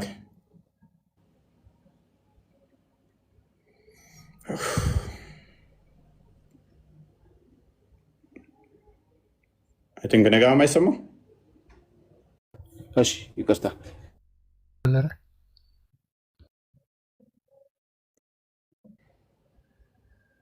ተቋርጫለሁ። እሰማለሁ። ያ ይላሉ፣ ግን የነቢያት ሃይማኖት ምን እንደሆነ አያውቁም፣ ወይም ደግሞ የተማሩት ነገር የለም። ያው ቁርአን ላይ የነቢያት ሃይማኖት ስለሚላቸው፣ አክቹዋሊ ግን ነቢያት ምንድን ነው የሚያመልኩት፣ ማን ነው ሲገዙ የነበረው የሚለውን ማስረጃ ያመጡ ቁርአን ላይ ካለው በስተቀር ማለት ነው። እና የነቢያትን አምላክ አምልኩ እንላለን አለች። እንግዲህ የነቢያት አምላክ እሱ መንፈስ ነው፣ ልጅ ያለው ነው። ይህን ከተቀበሉ ዌልካም እንላቸዋለን። መንፈስ የሆነውን የባህሪ ልጅ ያለው ኃይሉ ክንዱ የተባለው ጥበቡ የተባለውን ክርስቶስን ከተቀበሉ እንስማማለን ብዬ አስባለሁ። ከዛ ውጭ ግን ተረት ምንድነው? ይቅርታ ለቃሉ ተረት ስላልኳቸው አዲስ የሆነ እንግዲህ የሆነ ትምህርት ከሆነ ግን በሐዋርያትና በነቢያት መሰረት ላይ ያልተመሰረተ ትምህርት አይደለም። ነቢያት ከዛ በኋላ የመጡ አባቶችም ከዛ በኋላ የመጡም አንዳንድ ደጋጋ አባቶች እንኳን የሚያውቁት ትምህርት አይደለም፣ እንኳን የመጽሐፍ ቅዱስና የነቢያት ትምህርት ሊሆን ቀርቶ። ስለዚህ ዝም ብሎ ሲፎክሩ ስለምሰማን ሁሉ ጊዜ የነቢያት ሃይማኖት ነው ይላሉ። ነቢያት ማንን ነው የሚያመልከው የሚሉን ማስረጃ የላቸው። ኢቨን ሲንግል ያለ ማለት ነበር። ቅድም ልጠይቃት ነበር፣ ወርዳለች። በቃ ቴንኪው። ያ ወደ ቶፒኩ እንመለስና እንግዲህ ሽንት ነክቶሃል ብሎ በመቃብር ውስጥ የሚቀጠቅጥ አስተምሮ ነቢያቶች አላስተማሩ። እንደዛ አስተምረዋል ነቢያቶች ካሉ ውስጥ ማስረጃ ታመጣላችሁ። የመቃብር ቅጣት የሚባል አለ። በመቃብር ውስጥ በመዶሻ ትደበደባላችሁ ብለው ያስተማሩ ነቢያቶች አሉ ከመሐመድ ውጭ ተማራሉ። አብዶ እንኳን ደህና መጣህ። ወይ ኔትወርክ ነቅሎኝ ነበር። አንደሽ ጥያቄ ነበረኝ። እፎይ ኦኬ። አሁን ህፃን ድምፅ አለ። አክረማ ህፃን እንትን በይ። አብዶ እፎይ አቤት አቤት፣ ጥያቄ ነበረኝ። ቆይሽ የመቃብር ቅጣትን ታምናለህ?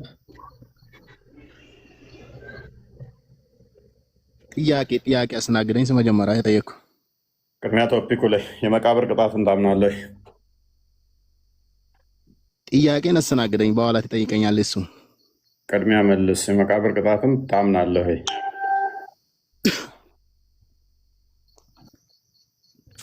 ጥያቄ አትቀበልም ነው? አልቀበልም። ቅድሚያ ትመልሳለህ፣ ከዛ በኋላ ነው የምትጠይቀው። ቅድሚያ የተጠየቀውን ቶፒኩ ላይ መልስ። አዎ አምናለሁ። ኦኬ። የመቃብር ቅጣት መቼ ነው የተጀመረው መቀጣት? አሁን ጥያቄ አለኝ። ጥያቄውን መጀመሪያ ጥያቄን ተቀበለኝ። ቅድሚያ ቶፒኩን አውራ። እሺ ለምን አትልም? ጥያቄውን ለምንድን ነው እሺ የማትለው? ኡፈ በቃ ቶፒኩ ላይ አሁን እስካሁን ስንቀበል ቆየን እኮ። እንግዲህ ሽንት ነክቷቸዋል፣ እንደዚህ አድርጋቸዋል። ፕሊስ አትረብሽ። አረብሽ አብዶ፣ አረብሽ አብዶ። ቅድሚያ ኧረ ጥያቄ እኔ ልቀጥል። ቆይ ቶፒኩ ላይ አሁን እኔ ለጨርሰኝ። ቶፒኩ ላይ ቅድሚያ አውራ። ሞክር። ጥያቄ ለምንድን ነው የምትቀበለው? መልስ የለውም ነው ለምትጠየቀው ጥያቄ? ቶፒኩ ላይ ቅድሚያ ሞክር። መልስ ቢኖር አየር በአየር ጠይቅል ነበር። እኛ ኡስታዞች ትጠይቃለህ ተባልክ እኮ ቀድመህ ደጋግመህ ስር ደርብሽ ስለነበረ ነው። አሁን ትመልሳለህ። ጥያቄ ነው የሚጠይቁ፣ ጥያቄ ነው የሚቀብሉ። በኋላ ተባልክ።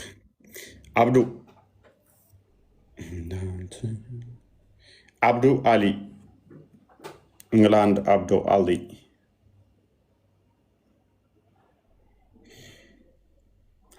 አብዱ አሊ መቼ ነው እሱ የመጣው? እኔ ልቀጥል? እኔ ላውራ?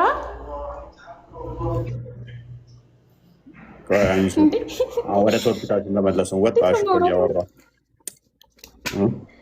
አይ ይቅርታ፣ እንትን ዋይፋይ የለኝም ነበር።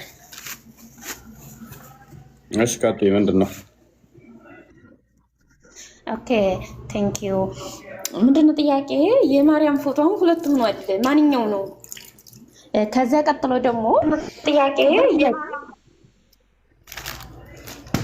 ኦኬ ሚውት አድርጉልኝ፣ ድምጽ ያስተጋባል። ኦኬ እና ደግሞ ምንድነው ይህን እንኳን መልሰው የሚሆናል፣ ግን ያው ጥያቄውን ላቅርብልህ።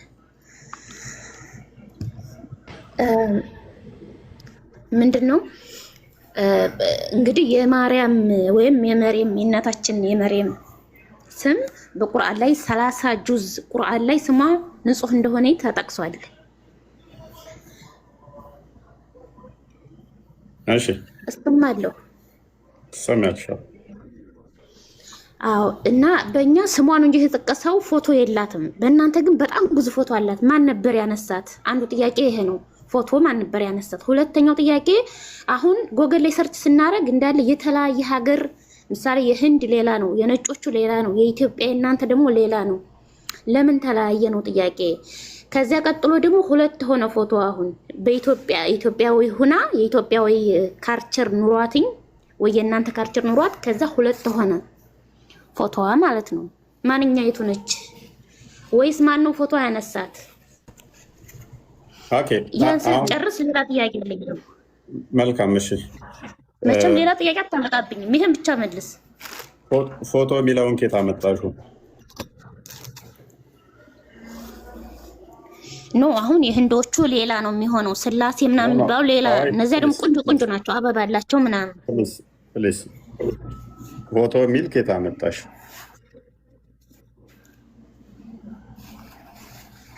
አልገባኝም። ምን ማለት ነው? አይ እኛ ለምስኪው እኛ የማርያም ኖ ፎቶ አለ። ፎቶ አማርኛ አይደል እንዴ? ፎቶ እኮ ነው እያልኳል። እስቲል እየሳቀች ነው። ሶሪ እንዴ አሁንም እየሳቀች ነው እኮ።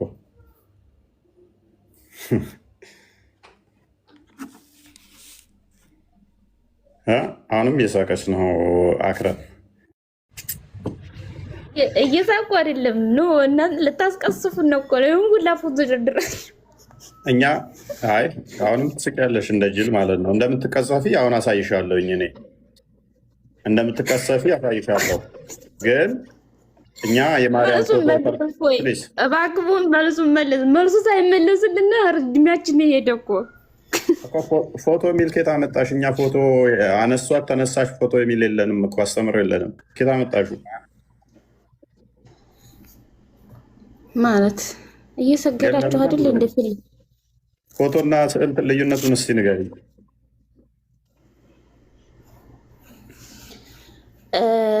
ሶሪ ቃላት ተሳስቼ ከሆነ አላውቅም። ፎቶ ነው እኔ ያልኩት፣ ስዕል ነው እንደሚባለው። ፎቶ የሚል ኬታ መጣሹ? ፎቶ ወላሂ አላውቅም፣ ወላሂ አላውቅም። ስለማላውቅ ነው ወላሂ፣ ጭራሽ አላውቅም። ታዲያ ደግሞ ምስኪው ካላወቅሽ ደግሞ መርሱን ስለማመድ ሰው ስለማቅ ነው። አይ አሁንም እንደ ጅል እየሳቀች ነው።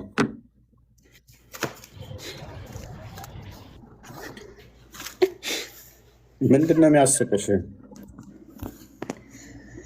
ኧረ እባክህ መልሱን መልስልኝ። እየሳቅኩ አይደለም። ለምን ካርቸሩ ለምን ተለያየ?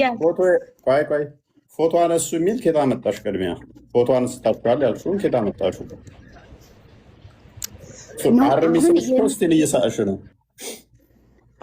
ኖ በጣም ሶሪ ይቅርታ። በቃ ይፎይ። አሁን ምንድን ነው የተለያየ ሀገር እንትኑ ስዕሉ ይለያያል። አንደኛው እሱ ነው። ሁለተኛው ደግሞ ምንድን ነው ማነው ፎቶ ያነሳቸው ነው። አልቋል ጥያቄ። ሲስተር ለምንድን ነው አሁን የምትደግሚው? ፎቶ እኛ ብለን አናምንም። ፎቶ አነሳቸው የሚባል አስተምሮ የለንም። ሶሪ ስዕል አልኩኝ እኮ። አሁን መልሱ መልስ። ዝም ብለህ እንትን አትበለኝ፣ አታምታታኝ እኮ። እየተሳሳትሽ እኮ ነው። ይቅርታ አልኩ። ተጠቅሞ ስለማላቅ ይቅርታ አልኩኝ። እንደዛ ማለት እንደነበርብኝ ነው የማውቀው። ስለዚህ አትሊስት ስዕልና ፎቶ ለያ መሰረታዊ ነገር እንኳን ለይ። ይሄንን ኤኒዌይስ ሶሪ። አሁን ወደ ጥያቄ ልዩነቶቹን አየሻቸው? ከላይ የተጻፈው ስዕልና ምስል ልዩ የኡማዎች ምንድን ነው የምትጽፈው? ለዩ የኡማዎች ያስተምራቸው እስኪ ትንሽ ኮርስ ስጣት። ባይዘው በመጽሐፍ ቅዱስ በየትኛውም ቦታ ስዕል አትሳል የሚል የለም። ማንም ከየትኛው ቤተ እምነት ማምጣት አይችልም። ይሄንን አትቅረጹ ነው የሚለውም ያው ምስልን ነው። ምስል ያው ባይዘው የላችሁ አትቅረጹ አይታችኋል። ለምሳሌ ፊት ለፊታችሁ ታይታላችሁ አይደል? እሱን አምጥታችሁ አትቅረጹት ነው። አይታችኋል? አትቅረጹት ነው እንጂ ስዕል አትሳሉ፣ በእጃችሁ አትሳሉ፣ ጥበብን አትጣበቡ አይልም። አትቅረጹ ነው። ምንድነው ጥያቄ? አይ ቲንክ ማን አይቷቸው ሰዓላቸው ነገር ነው። ሁለት ሆነዋል ኢትዮጵያ ውስጥ የሚል ነው ጥያቄዋ። እስቲ ሁለቱን አሳይን እስቲ ቅድሚያ፣ ከዛ ምላሽ ለመስጠት። ፎቶ እንዳልሆነ ተግባባን። ምስል ነው። ስዕል ከሆነ እሱን ተስማማን። ሁለት ናቸው ያልሻቸውን አሳይን እስቲ፣ ሁለት የተለያዩ እንደሆኑ።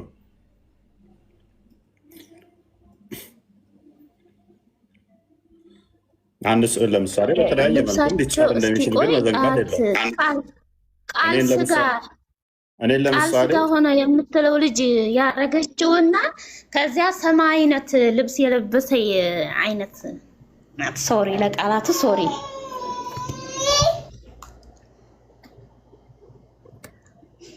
ልብሱ ነው ሰማያዊ እና ቀይ እንትን ሲሆን ልዩነቱ መጥቶብሽ ነው የልብሱ። እኔ ለምሳሌ ልጅ ያላቀፈቻለች እቺ ልጅ ያቀፈች ናት። እሺ መልሱን መልስልኝ። አሁን በጣም እየቆየን ነው እኮ። አሳይኛ። ሌላኛው የተለያዩ ናቸው ስላልሽ አሳይኝ። የማንን ስዕል እያወራሽ እኮ ማዕት ነው ግን እኔ ማዕት መሆኑ እኮ አሳይኝ። ህፃን ልጅ ሳለ አይ ሶሪ በቃ መልሱን አመልሰው እኮ አምጪ መረጃውን አሳየን። ቃል ስጋ ሆነ የምትለው ልጅ አረገችው ናት አንዷ ከልጅ አቀፈች። ከዛ ደግሞ ሌላ አለች ሌላኛዋ ምንድን ነች?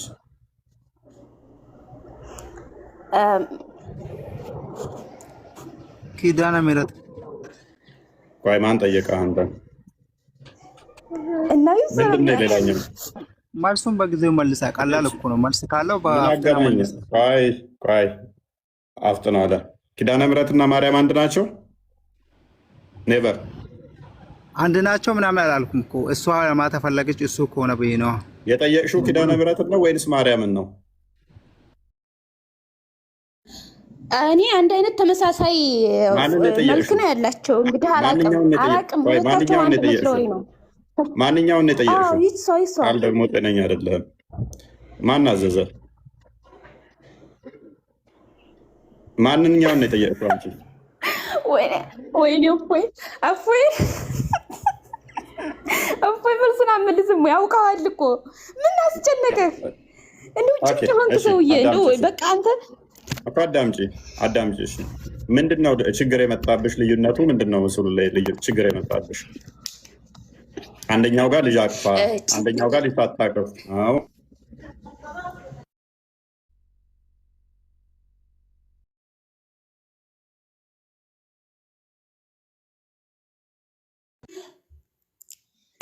ችግር አልመጣም። ግን አንድ ሰው በቃ ሃይማኖትን ማወቅ ይፈልጋል። ምን ችግር አለው? ኦኬ አልፈዋለሁ፣ ችግር የለውም። አንተ ይሄን ስለማመልሰው ወደ ሁለተኛው እሄዳለሁ። ማርሳ ነበረ። እኔ እኮ እኔ ጋር ብቻ መስሎኝ ነበር። ኦኬ አክረም፣ ልዩነቱ አንደኛው ልጅ ማቀፏ አንደኛው ልጅ አለመኖር ነው ያስጨነቀሽ? ያስጨነቀሽ ሳይሆን የተለያየ ሀገርም የተለያየ ሆነ፣ በኢትዮጵያም ሁለት ሆነች። ችግር የለውም። እኛ ያው ስዕል ብዙ ስለሚኖራችሁ ምንም አይደንቀንም። ግን ሁለት መሆናቸውን በቅርቡ ነው ያወቁት። ድንጋይ ስላለሽ አትቸኩይ። ጥያቄሽ እዚህ ላይ ምንድን ነው ነው? አንደኛው ጋር ልጅ ይዛለች፣ አንደኛው ጋር ልጅ አለመያዟ ነው ወይ ችግር የሆነብሽ? የተለያዩ ነች እንድትይ ያደረገሽ ምኑ ነው? በቀላሉ ሴሉን ማን ነው ሳለው ነው አለችው። ሴሉን ማን ነው ሳለው? ታስፈልገዋል። ሴሉን ማን ነው ሳለው? ምን ትእዛዝ አለ? መልስ በጊዜው። አይመልስም። አሁን ግማሽ ሰዓት ሆነ በቃ የተጨቃጨቁት። አዳምጪ። እሺ ስዕላት ምንድነው? እሱ በቤተክርስቲያናችን ውስጥ ትውፊት አለው። የማርያምን ቅዱስ ሉቃስ እንደሳላት ይታመናል ማለት ነው። ቅዱስ ሉቃስ ደግሞ ወንጌል የጻፈ ነው። ስለዚህ ከማርያም ጋርም የነበረ ነው። ከዛ በኋላ ግን በዛ መሰረት ይሳላል። ይሄ ማተር የሚያደርግ አይደለም። ይህንኛው ያየሽው ቃል ኪዳን የተገባላት ኪዳነ ምህረት በሚለው ነው። ያንኛው ደግሞ ልጇን አቅፋ ነው። አሁን አንቺ ጥያቄሽ ሁለቱ የተለያየ ነው ያልሽበት መሰረታዊ ነገር ምንድን ነው? ልጅ መታቀፏና ለመታቀፏ ልዩ እንዲሆን ምን ያደርገዋል ብለሽ ያመጣሽው አርጉመንት ከምን አንጻር ነው? እኔን ለምሳሌ አንድ ሰው ቁጭ ብዬ ቢስለኝ ቆሜ ቢስለኝ እኔ ሁለት ሆንኩ ማለት ነው ወይ ነው? ወይንም ደግሞ እኔ የተለየው ነኝ ማለት ነው ወይ?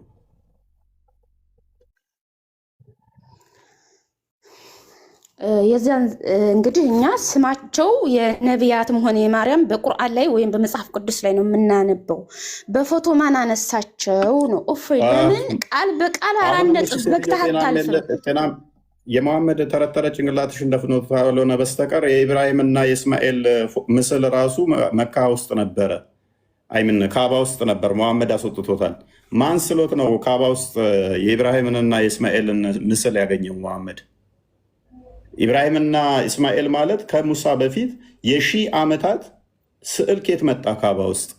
ማን ስሎት ነው መሐመድ ይሄ የኢብራሂምና የእስማኤል ፎቶ ምስል ነው ብሎ ያለው? ፎቶ ትላለች ስቲል ፎቶ አይደለም እያልናት ማለት ነው። አንቺ ሁለት ናቸው ፕሬስ ተረጋጊ። ቆይ ሁለት ናቸው ጭንቅላትሽና ለመጠቀም ከሞከርሽ ከስር ሆነሽ በቃ ተማሪ። አንድ ስዕል ሁለት ናቸው እንድትይ ያደረገሽ ምንድን ነው? መሰረታዊ ነገር ስትባይ እሱን ካላወቅሽ አስቸጋሪ ነው።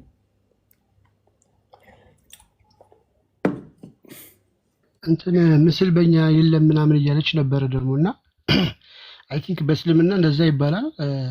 ጅብሪልም አንድ ጊዜ መሐመድ ጋር ሲመጣ ፎቶና ውሻ አለ ብሎ ነበር የሸሸው። ነገር ግን እዛው ሳሂህ ቡኻሪ 3895 ላይ ትንሿ ሚስቱን አይሻን ፒክቸሯን ይላል ምስሏን በሐር ጨርቅ ሲልከን ጨርቅ ላይ ምስሏን አምጥቶ በህልሙ እያሳየው ነበረ። እንግዲህ ጅብሪል ፎቶ ባለበት ቦታ አይገኝም እየተባለ ግን ፎቶ ይዞ ሲመጣ ነበረ፣ ስዕል ይዞ ሲመጣ ነበረ። ያንን ስዕል ማን ስሎት ነው? ጅብሪል ስሎት ነው ይዞ ሲመጣው። ጅብሪልስ እናንተ በእኛ ስዕል የለም ካላችሁ፣ መላእክት ስዕል ያለበት ቦታ አይገኝም ካላችሁ፣ እንዴት ስዕል ይዞ ይገኛል? ጅብሪል ሊገኝ ይቻለ? ሙስሊሞች የምትናገሩትና አስተምሮታችሁ ይለያያል። አይሻ ጋር አንዴ አይደለም ሁለቴ ሶስቴ ነው በሐር ጨርቅ ወላላ የተሳለበትን ጨርቅ ይናገራል። ሲልከን ጨርቅ ላይ የተሳለ ስሎ ይዞ መጥቶ ነበረ። ቀጥል ቪኪ።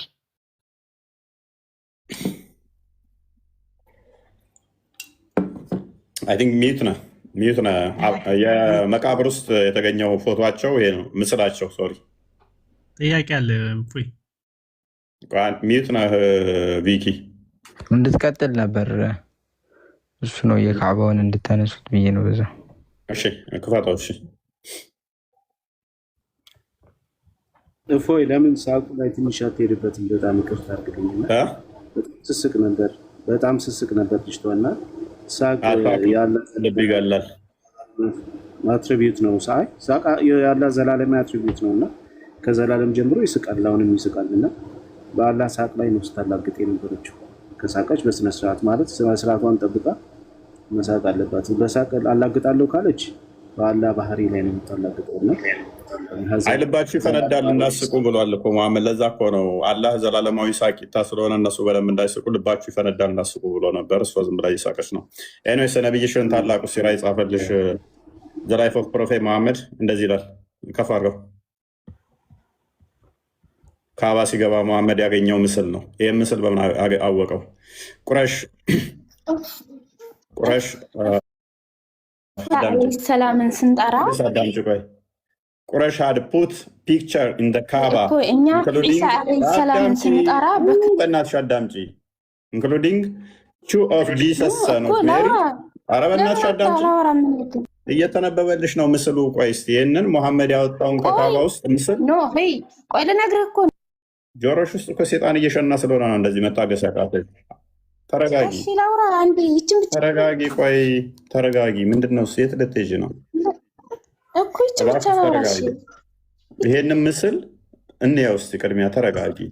ነብይሽ ያገኘው ምስል ማን የሳለው ምስል ነው ያገኘው ካባ ውስጥ?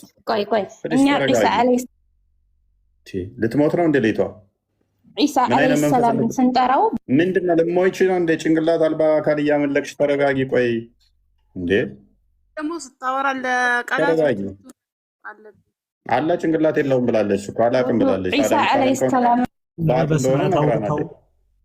ተረጋጊና አዳምጪ። ልትታነቂ ነው እንደ ልሞች ነው እንዴ? ተረጋጊ። ስርዓት ልመጂ፣ ስርዓት ልመጂ፣ አትባልጊ። ቅድሚያ ላንብበው። ተረጋጊ። ምን አይነት ብልግና ነው? በጌታ ስም ነብይሽን መስየሽ ነው። እኔ ቆሻሻ አይደለሁም። ተረጋጊ። ወጣች። ኤኒዌይስ ቁረሽ ሃድፑት ከሚለው ጀምረህ እሺ። ሃድፑት ፒክቸር ኢን ደ ካባ ኢንክሉዲንግ two of Jesus son of Mary and እንትን በለው Mary and both of whom ምናምን ፒስ ኦፍ ምናምን ራሱ ፒስ የሚሰጥ ነው። ሰላም ያጣው መሐመድንም የማርያምንና የልጇን ፎቶ በካባ ውስጥ አድርገው ነበር ይላል። ማቁረሾች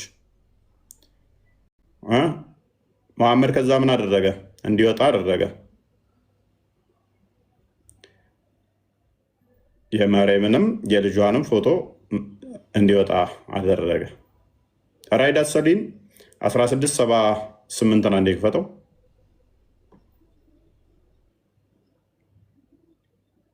ይሄ የማርያም ፎቶ ነው፣ ምስል ነው። ይሄንኛው የልጇ የኢየሱስ ምስል ነው ብሎ መሐመድ በምን አወቀው? ስዕል ካሌለ በዛን ሰዓት። ኦራይት ፕሮፋይሏ እንዳለ ካያችሁ ምስል ነበረው፣ ፎቶ ነበረው። ምስሎች ነበሩ። ገሃነም እንደምትገቢ ልጠቁምሽ በዚሁ። ራዕይ ደሰሊን 1670 ላይ እንደዚህ ይላል I heard the messenger of Allah saying the picture of Yafa እንትን በለው። ለምን እንደዚህ የምታደርገው? ብዥ ብዥ ለምን ታደርገዋለህ? ተርጉም አይነምሽ።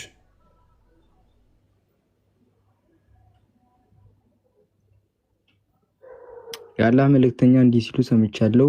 ኢያፋ ወፎቹን በማስባረር መገመት፣ ጠንቋይነት፣ መሬት ላይ መስመር በማስመር በመስመሩም መተንበይ እና መርዶን ወይም መጥፎ ገጠመኞችን እንደ መጥፎ ምልክት መቁጠር፣ ጣዩረህ ሁሉም የጅብት የጣዖት አምልኮ ሪያድ አሳሊን 1678 ነበር። ኦኬ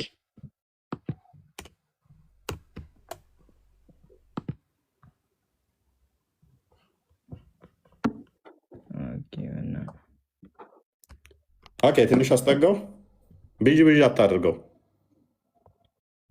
ራዕይ ደሰሊን 1678 The messenger of Allah said, የአላህ መልእክተኛ እንዲህ አለ Those who draw pictures will be punished on the day of resurrection and it will be said to them, breathe soil into what you have created.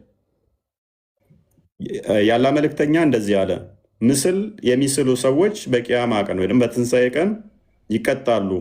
እናም እንዲህ ይባላሉ፣ ህይወት ስጡት፣ ነፍስ ስጡት እየተባሉ ይወገሯታል ይላል።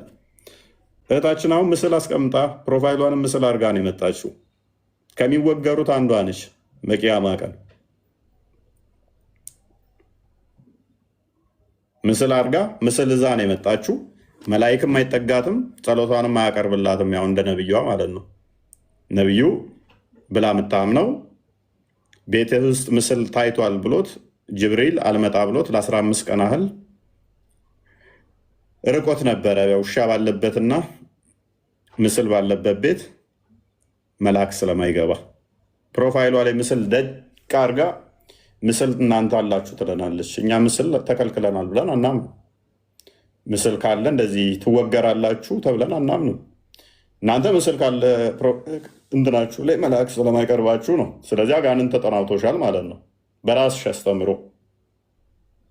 ፕሮፋይሏን ምስል አስቀምጣ እናንተ ጋር ምስል አለ። ምስል ያለው ምስል የሚያደርግ ልብሱ መጋረጃ ላይ እንኳን ምስል ተገኝቶ አስወጥቶ ሲያስጥላት ነበር አይሻን። ቤት ውስጥ ምስል መጣለ ስላለ ብቻ መልአክ አልመጣለኝ ብሎ ነበር። ስለዚህ በቂያማ ቀን ከምትወገሩት አንዱ ህይወት ስጡት ከምትባሉት አንዱ ናችሁ ማለት ነው። ምስል ይዛችሁ የምትዞሩት አሊያም እንደ ሳዳት ከማል ቪዲዮችሁን አጥፍታችሁ ድምፃችሁን ብቻ እያሰማችሁ ትኖራታላችሁ። እንደ ሳዳት ከማል አንዲት ፎቶ አለችሁ የምትዘዋዟ፣ እባካችሁ ደብቁልኝ እያላችሁ ፎቶችሁን ላለመወገር ላለመቀጥቀጥ ፎቶችሁንም ምናችሁንም ደብቃችሁ በድምፅ ብቻ ትኖሯታላችሁ። ሳዳት ከማል ብቻ ነው ከዚህ ቅጣት የመታወቂያ ፎቶ አይቻልም። ስዕል ሳይም ተሳይም ነው የሚለው በሌላ ሀዲስ የሚሳለውም ሰውዬ ሰው ምንም አይነት ምስል እንዲኖራቸው አይገባም። ምክንያቱም ሩህ ዝሩበት፣ ነፍስ አስገቡበት ተብላችሁ ትጠይቃላችሁ፣ ትቀጠቀጡበታላችሁ ብሎ ነው የሚያስቀምጠው። ሰው የቀበሌ መታወቂያ ራሱ ፓስፖርት ራሱ አንድ ጊዜ አብዳደር ነው። አዳምጥ እንጂ የቀበሌ መታወቂያ ፓስፖርት ራሱ ሊኖራቸው አይገባም።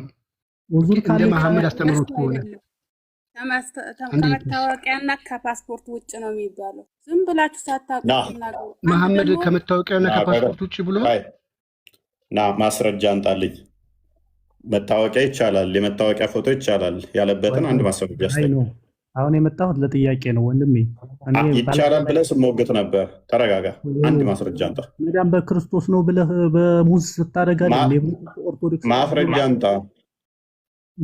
ተው እንጂ ፎይ ማስረጃ አንጣ። መዳን በክርስቶስ ነው ብለህ ዛሬ በሙዝ በስራ ስር ትድናለህ ስትለኛ አይደል ኦርቶዶክስ የጠፋች? ጭንቅላት አልባ አካል እያመለክ ልድን ነው እንዴ ታዲያ? ሂድና ኃይሌን ብታመልክ ይሻላል። ቢያንስ ኃይሌ ጭንቅላት አለው፣ እግር ብቻ አይደለም፣ ሯጭ ብቻ ሳይሆን ጭንቅላትም አለው። አይ ተረጋጊ። አትሌቶቻችን ጭንቅላትም አላቸው፣ የተሟላ አካል አላቸው። ዝም ብሎ እድሜ ልኩን የሚሮጥን አካል እያመለካችሁ ቅድሚያ ይረጋጋስ፣ የሩጫውን ይጨርስ የምታመልኩት ነገር።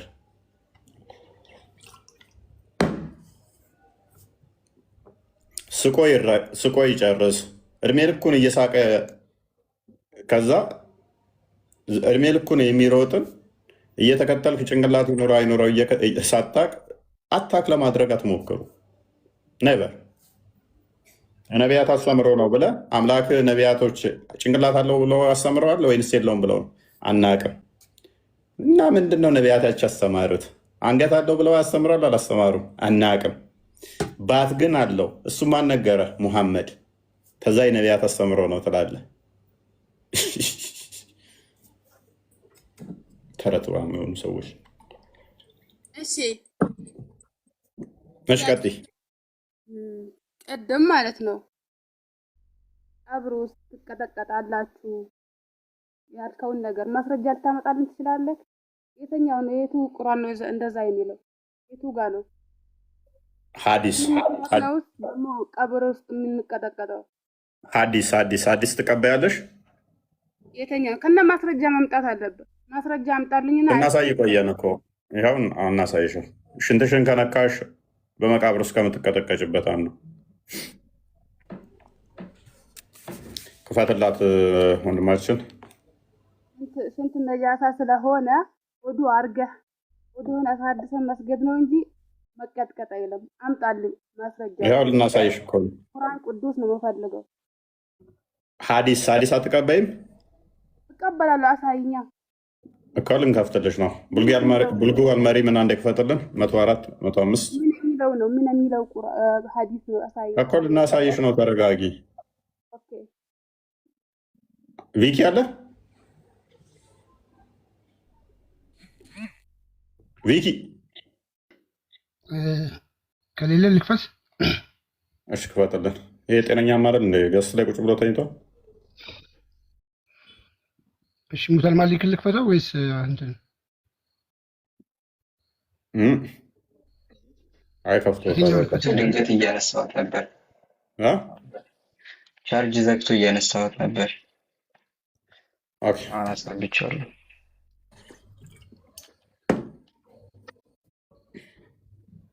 እና ሐዲስ ነው። ቡልጉ አልመሪን አንዴ ክፈተው።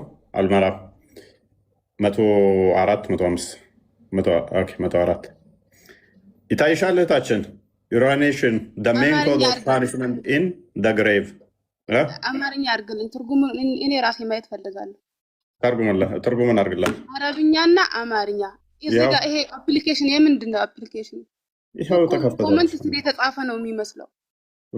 ያ አረብኛውን አድርግላት። አረብኛ ትችላለች። እንደው ትቃር የተለያየ ቦታ እኮ ነው ያለው። እንዴት ነው ይሄ አፕሊኬሽኑ ራሱ ምንድን ነው? አማርኛ ይሆንልኛል። አማርኛ ይሆንልሽ እኮ ምን አይነት ክታብ ነው ይሄ?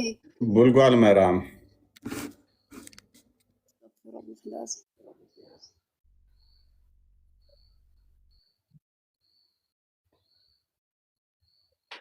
እሺ፣ አንብቢ። አረብኛውን አንብቢ።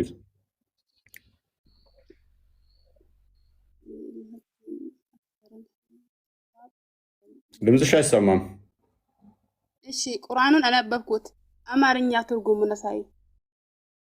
ተርጉሚልና ካነበብሽው አንቺ አሳይን ትርጉሙን። አንተ ራስህ እንደዛ የሚለው ቦታ አሳይ። የአንቺን ትርጉም ነው የምፈልገው። አንቺ ቀጥይ። አማርኛውን ትርጉም አሳይኝ። ቀደም አንተ ራስህ ቁጭ ብለህ በሰላም የነበረ ቦታ አሳይ። ያው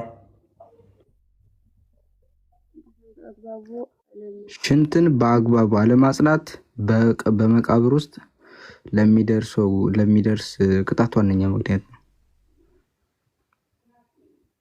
እኮ የማያውቅ ሙስሊም የለም። ግን እንዴት አላወቅሽም?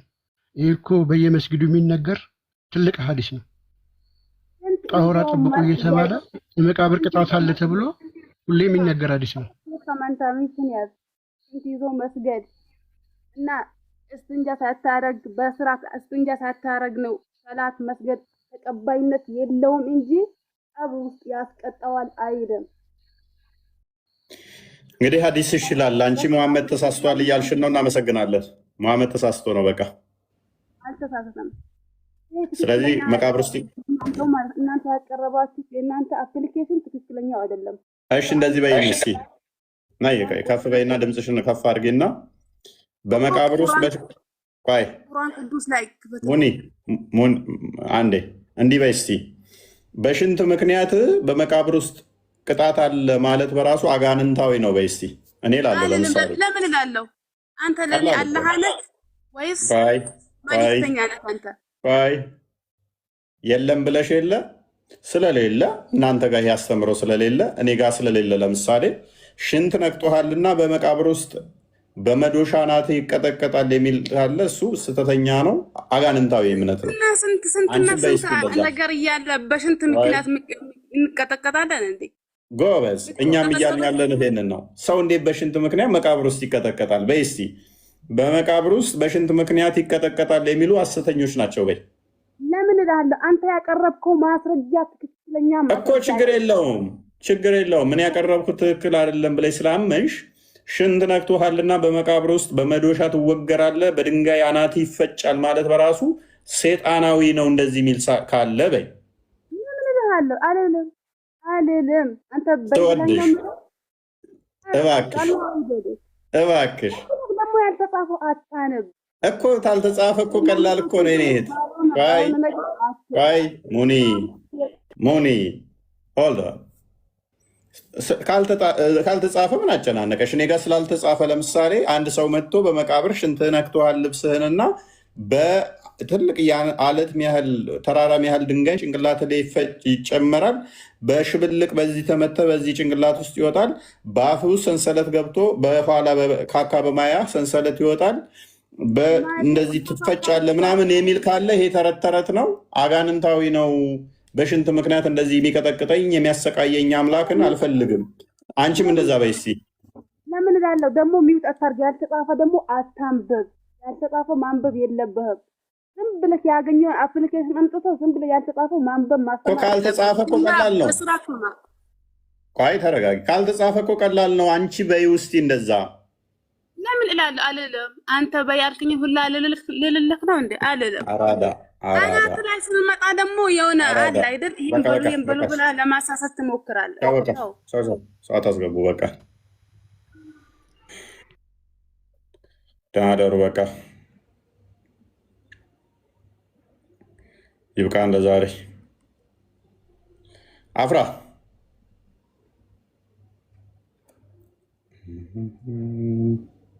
እናንተ ሰዎች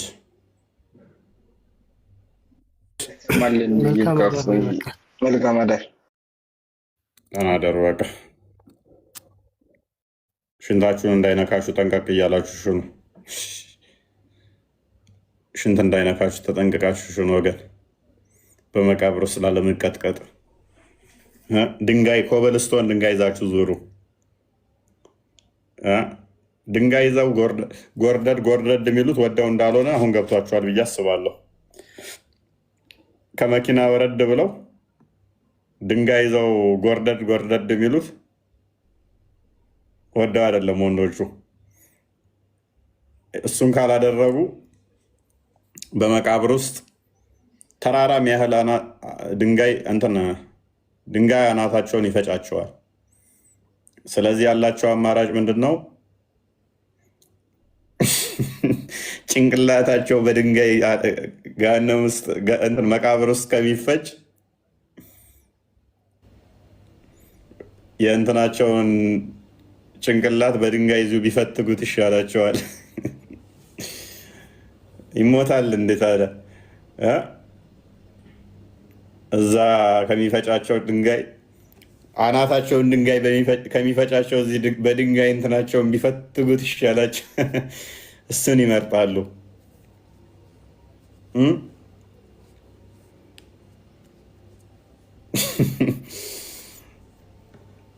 ሁለቱ ምድር ይመጣና እንደዚህ ጭምቅ አድርጎ እንደዚህ ሰውነታቸውን እንደዚህ ይጨምቀዋል፣ ያጥፈዋል ይላል። አጥንታቸውን ቅሽ ያደርገዋል።